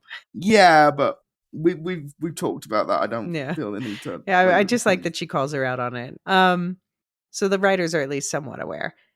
So, and then meanwhile, while they're having this talk, Knox and Shirley are chatting on another bench, and Knox asks Shirley if she would volunteer to be one of the people to go outside and look around if Judge Meadows agrees to this request. And she says, in a heartbeat. And Knox says he would too. He wants to look for Juliet. The not knowing is killing him. Juliet might have annoyed him, but she was someone he could count on. So, Luke, would you want to be one of the explorers if you were in their position? Yeah, definitely. And I also think Knox says something. What would you want to see at the distance? Yeah. Which again, I think it's one of those nice sort of reminders that this is a group of people living in a deeply unnatural environment. Like Mm-hmm. the conversation between Meadows and Billings Yeah. last episode. And Yeah. like the way Knox says it, there's like real longing in his voice. So I thought that was really well done. I love these parks, by the way. I want to go and hang out in one of these parks. They look Yeah. really inviting. Yeah. Except for the lack of sunlight. Yeah. Yeah. So then, while they're in this park, though, two faces we know from last season show up. Molly Carnes, Angela Yo, and Sandy Chipo Chung. They said they were there to help escort them up to safety as requested by Sheriff Billings because the upper people might be throwing shit, like literally throwing shit. But Molly and Sandy will leave them a couple of levels below judicial so that people don't think they've chosen sides. After all, Sandy points out she is a civilian. So, yeah, so we saw Deputy Carnes last season in several operations, like the one in which Juliet planted the Pez dispenser. And Carnes was also the one forced to throw appliances at Juliet when she was in the recycling shaft at the end of the season. But I'm not sure which deputy station is her home because she was kind of all over the place last season. Yeah. No, She just kept showing up. I think she's based wherever the plot needs her to be. Yeah, that's fair. And I did like Walker's thing. Oh, so you're gonna leave us alone then, just when it Yeah. gets dangerous. And they're like, Thanks. yes. And yeah, Sandy still has the snark. She was the former up top sheriff's assistant who butted heads with Juliet before making amends and moving down to 105 to be closer to her family. So we haven't seen her since episode 5 of the first season, but she's the one that Juliet tells, like, "Oh yeah, down deep we eat babies and each other." Yeah. We know she is stationed in 105, which is like the lower mids, almost the down deep. That's probably around where they have stopped. Do you think that these two are eventually going to be forced to choose sides? Everybody is eventually, I think. Which side do you think these two will choose? Do you think they'll choose the same side? No, not necessarily. Also, I'd like to have seen in this scene like all four of the down deepers like take a minute to just look at the greenery because like they don't see Gardens like that? gardens very often. Like Yeah. this should have been a bigger moment, I think. That's fair. That's fair. Okay, so that brings us to the final act, which first we get Billings radioing Deputy Molly Cairns. I guess she's already peeled off from her escort duty. And Billings asks her about the men she arrested who were helping Juliet in the season 1 finale. And she says, yes, they were Danny Bly and Patrick Kennedy. And why, yes, as Billings suspected, Patrick Kennedy does match the description of the missing body of the firebomber. And Billings and Hank are realizing together that Patrick Kennedy, who was shot in the shoulder rather than the chest, might not be as dead as they thought he was. So she says, judicial took them hard, gagged him and bagged him. Like, oh, we saw that. That looked bad. Yeah, that looked painful. That looked deeply unpleasant. Yeah. I mean, obviously, we're sad to lose Mary this episode, but are we glad to get Patrick back? Well, like I said earlier, I'm not sure that we have got Patrick back. So until we see him on screen, I'm still saying dead. I need one more joke for him. I need him to maybe get that watch. Even though he's not the one who has the watch in the books. But presumably he's going to be medicated out of his gourd, so... Yeah. Yeah, maybe that's what we'll see him like in the room next to Gloria in that long-term care center or something. Yeah. So Knox, Shirley, Martha, and Carla, they have reached level 15, where raiders are holding back a mob of protesters armed with pipes and other loose objects and blocking the way to Judicial, threatening our team from the down deep. So Carla throws a red ball over the railing of the stairs and it falls to the bottom where Teddy sees it and tells the team down there to turn off the power. So first of all, those balls could have killed someone down there the way it was ricocheting around. I'm gonna say, like, Teddy's got great. It's a good job. Teddy has like really good reflexes. Because he Yeah. could have been completely brained by that ball, or somebody else could have. I mean, it went ricocheting around. Yeah. Yeah. And Knox said, he said before in a previous episode, they could only pull this turning off the power thing once. But this is not the shot that we saw in the trailer of the rolling blackout up the silo. No, it isn't. No, it isn't. And they're not properly like shutting down the generator. They're just flipping a switch. Is there a difference? I don't know. Did Well, they turn off like the servers? There is a difference in the sense that they can obviously easily turn it back on, off, and then back on again. Whereas if they really wanted to shut the silo down, they'd have to shut the generator down, and I think that's what Knox is referring to when he says they can only do it once. Didn't they say something last season about like they could only shut it down for so long because that the hot water that's spurting up? Yeah, something like that. So I'm like, how long could they actually keep the power out? Not just for that, but also presumably there's like air filtration systems or something running in the silo, and they might all die of carbon monoxide poisoning. Mm-hmm. Well, yeah, I just want somebody in mechanical to do that thing where you flip the switch really quickly to turn the lights on and off to get somebody's attention. And then the entire silo goes. Yeah. Oh, no. Yeah, I have questions, but okay. So Bernard comes out with the lights off and says that Judge Meadows isn't feeling well, understatement, but he'll get them in to see her if they turn the lights back on. So Carla throws down a green ball and the lights go back on, and Knox and Shirley are escorted through the crowd into the judge's office, but Martha and Carla are told to stay behind. Inside the judge's office, they find Sims standing over Meadows' body, which is slumped in her chair with a knife through her chest. They realize that this was a setup and that the murder is going to be pinned on them. They know it looks bad, but they have no choice but to run, and Bernard encourages them to do it. Bernard tells Sims not to involve his raiders because the people of the silo have to take care of this themselves. He's going to set the mob on Knox and Shirley, but he hasn't yet. And Knox points out that they have to keep their cool until they get through the crowd, as the crowd does not yet know about the death. Once they get back to Walker and McLean, though, they fucking run. Bernard gives him a couple minutes to get out, then sends Sims out to tell the crowd their mechanical murdered Meadows story and metaphorically light the mob's torches and hand them pitchforks. So Bernard telling Martha and Carla to stay behind, do you think he was protecting them in a way so that they didn't get the murder accusations too? No, because when the mob catches up with them, I don't think the mob are going to be too particular about separating. Why tell those two to stay behind? Yeah, I'm not sure. I'm not sure. I mean, maybe Martha is, maybe they are more useful with Martha's engineering skills and Carla's knowledge of supply. And maybe it's a soft spot for old ladies. Yeah, and I think also Knox and Shirley just make more plausible murderers than. Yeah. Sure. Yeah, because Martha and Carla are more even-tempered. Yeah.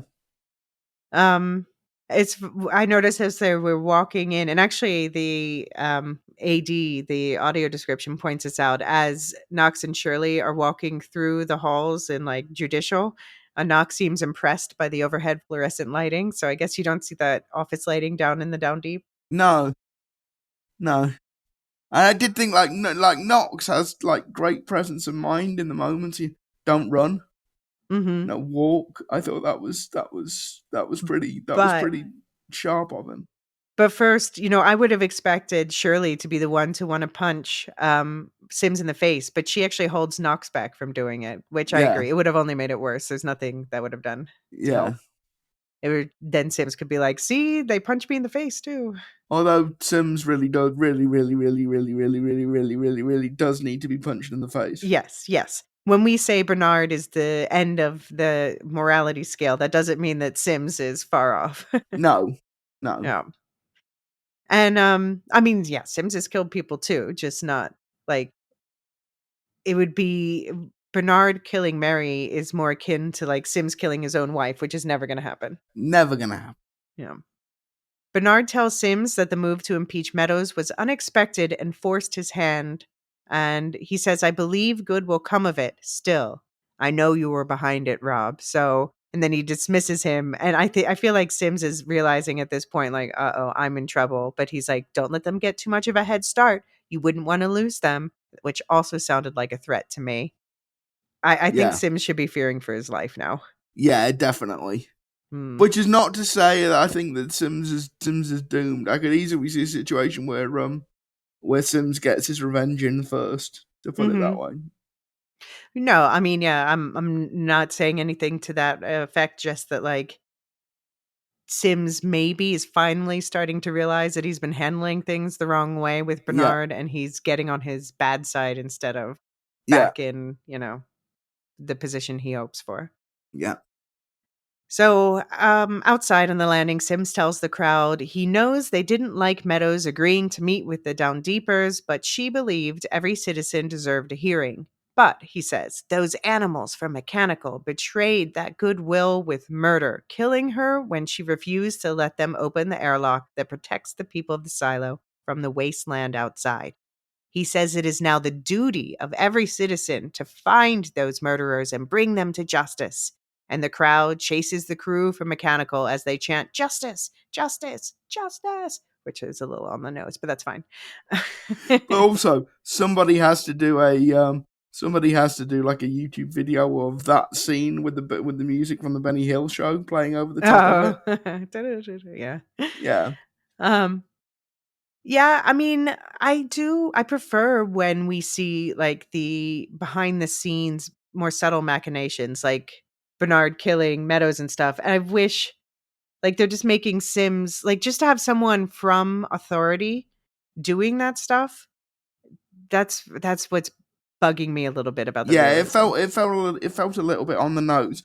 And like I realized, and the show's done a good job of setting this up, I realized there was a lot of latent prejudice towards Mechanical. But it seemed like the jump from prejudice to violence happened too quickly. And also, like, it nobody has brought up the fact that in Silo time, in Showtime, the mayor and the judge have died under mysterious circumstances.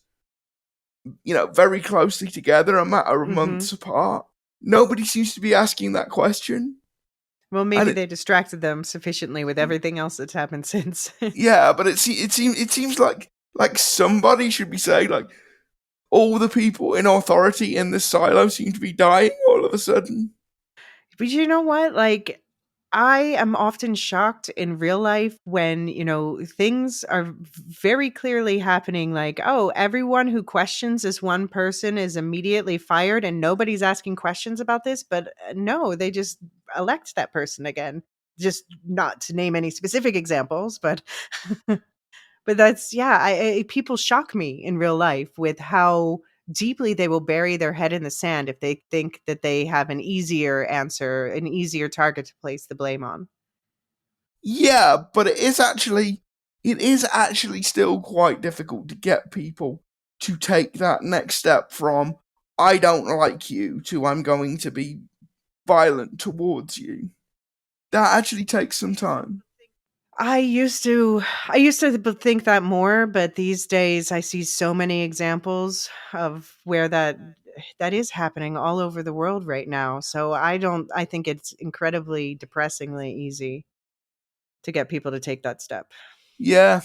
Well, but also, what do we think's going to happen? Because there's no way the four from Mechanical make it all the way down to back to Mechanical before the mob catches them. Like, well, they'll have to pull a Juliet and find a way to hide and move secretly. Yeah, or unless there's like a bunch of people from Mechanical coming up, meeting them halfway.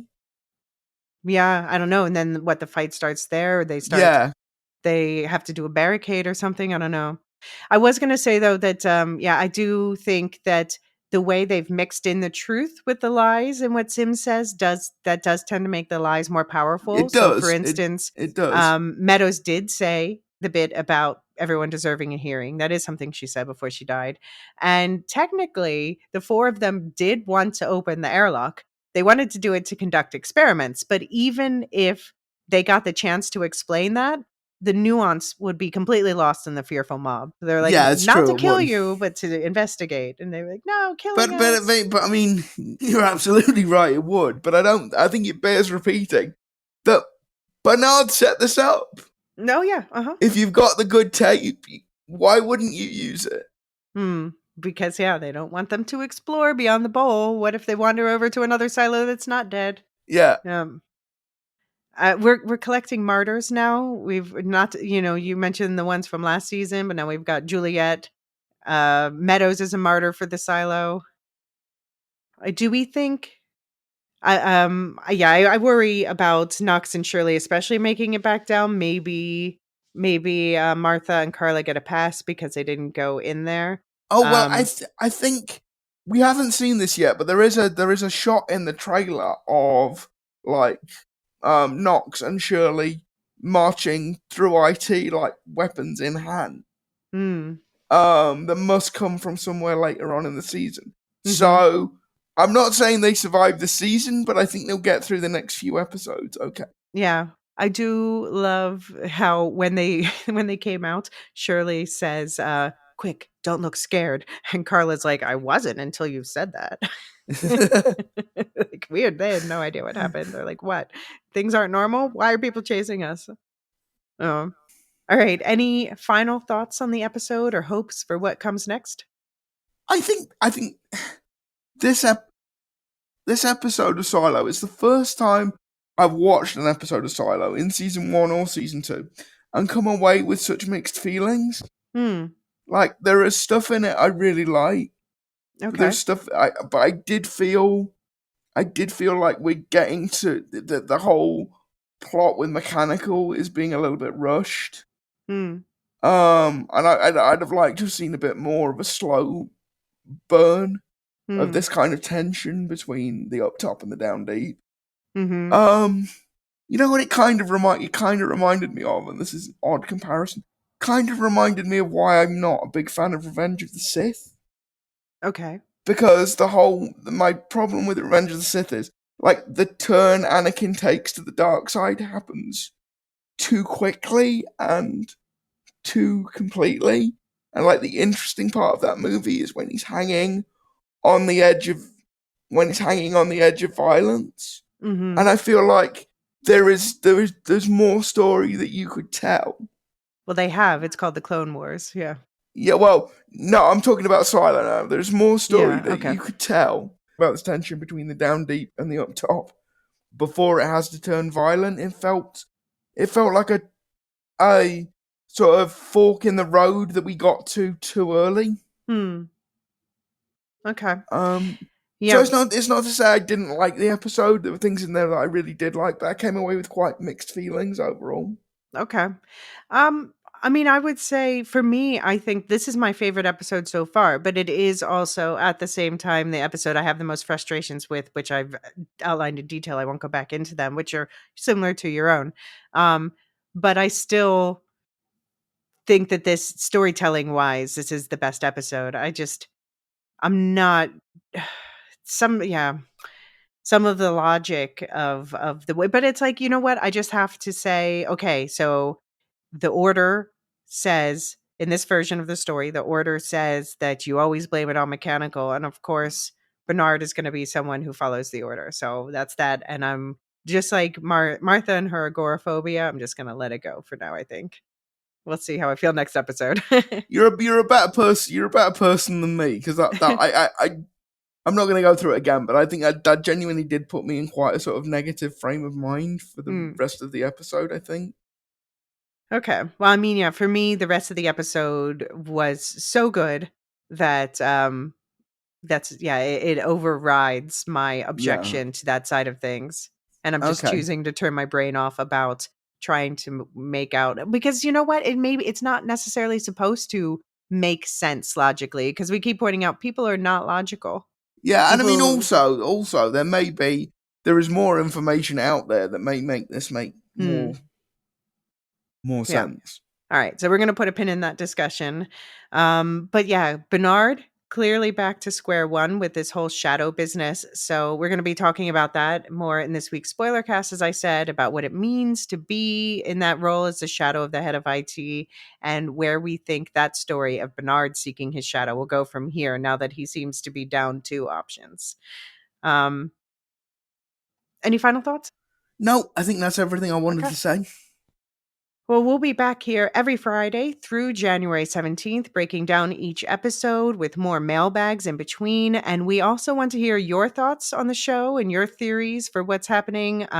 We will discuss these, pose them to the rest of the community in separate mailbag episodes this season, which we'll be doing every episode or two, depending on how we can schedule it. So send your emails to woolshiftdustpodcast@gmail.com. You'll find that link in the show notes, as well as a link to the Lorehounds Discord, which has a dedicated forum with separate chats per episode and a book spoiler chat. And by the way, book spoilers are welcome in your feedback. Just make sure you send them to me, not Luke, or the Will Shift Us podcast. That's fine. But then, yeah, any book spoiler feedback will, of course, be discussed in the spoiler cast rather than the public episodes. The Spoilercast episodes are available to Supercast and Patreon subscribers, and you will also find their breakdowns of the Silo books and short stories, and a season one spoilery rewatch episodes, extra interviews with Hugh Howey with full book spoilers, and of course these ongoing weekly spoiler casts. And I would like to welcome new Silazins, Rupesh K, Michael S, David B, and welcome back Ron A. And I'd also especially like to welcome new stories in Sarah, LCB, and Nathan T. So stories ins, silos ins are that's the Patreon level that you get, and there's also a silos in level and Supercast, which is the one of the two that I recommend, by the way, especially since Patreon's doing some weird pricing stuff at the moment. But Stories Ins are Silazins who are also Canon Padawan subscribers. So the Canon Padawan feed is for the Star Wars Canon Timeline podcast feed. That's where you get extras for that. You can find a link in the show notes where you can see what all the options are, including new season pass options, which allow you to just get the Silo episodes, either just the book episodes or just the spoiler cast, or both together in a discounted combo. So again, explore the links in the show notes if you are curious about that. Subscribers, of course, get all the season pass stuff plus the additional episodes, like additional Hugh Howey book and story breakdowns. Dune book breakdowns are coming after Silo, and Luke and I are working on our holiday special, and there's some more from previous years in there as well. Yes. Previous holidays in there as well. Um, if you enjoyed this episode, though, and you want to help us out, you don't need to be a subscriber if you don't want this extra stuff.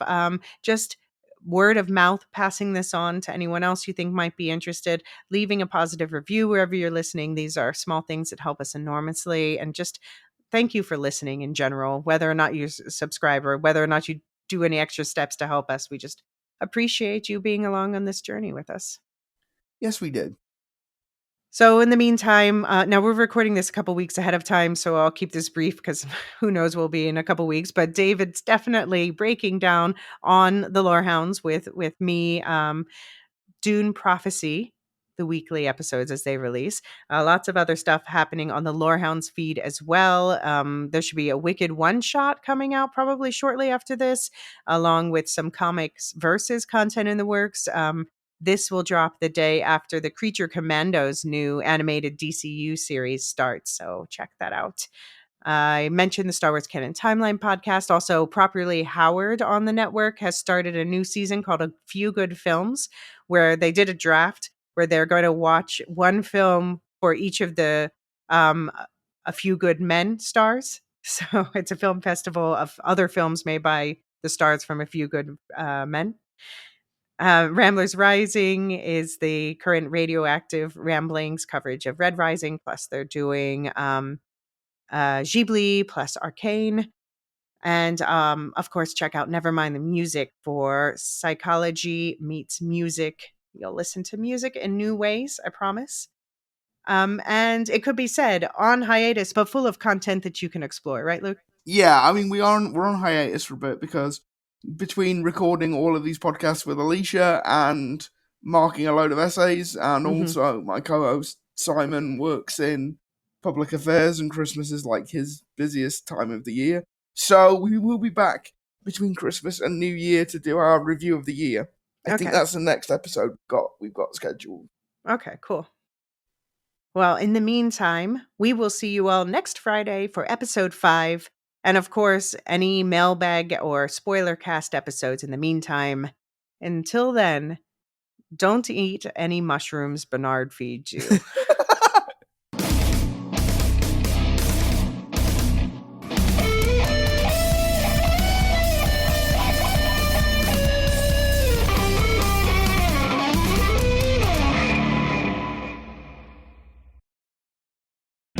Need parts now? O'ReillyAuto.com offers in-store pickup, same-day home delivery, or next-day home shipping. Get more parts your way at O'Reilly Auto Parts.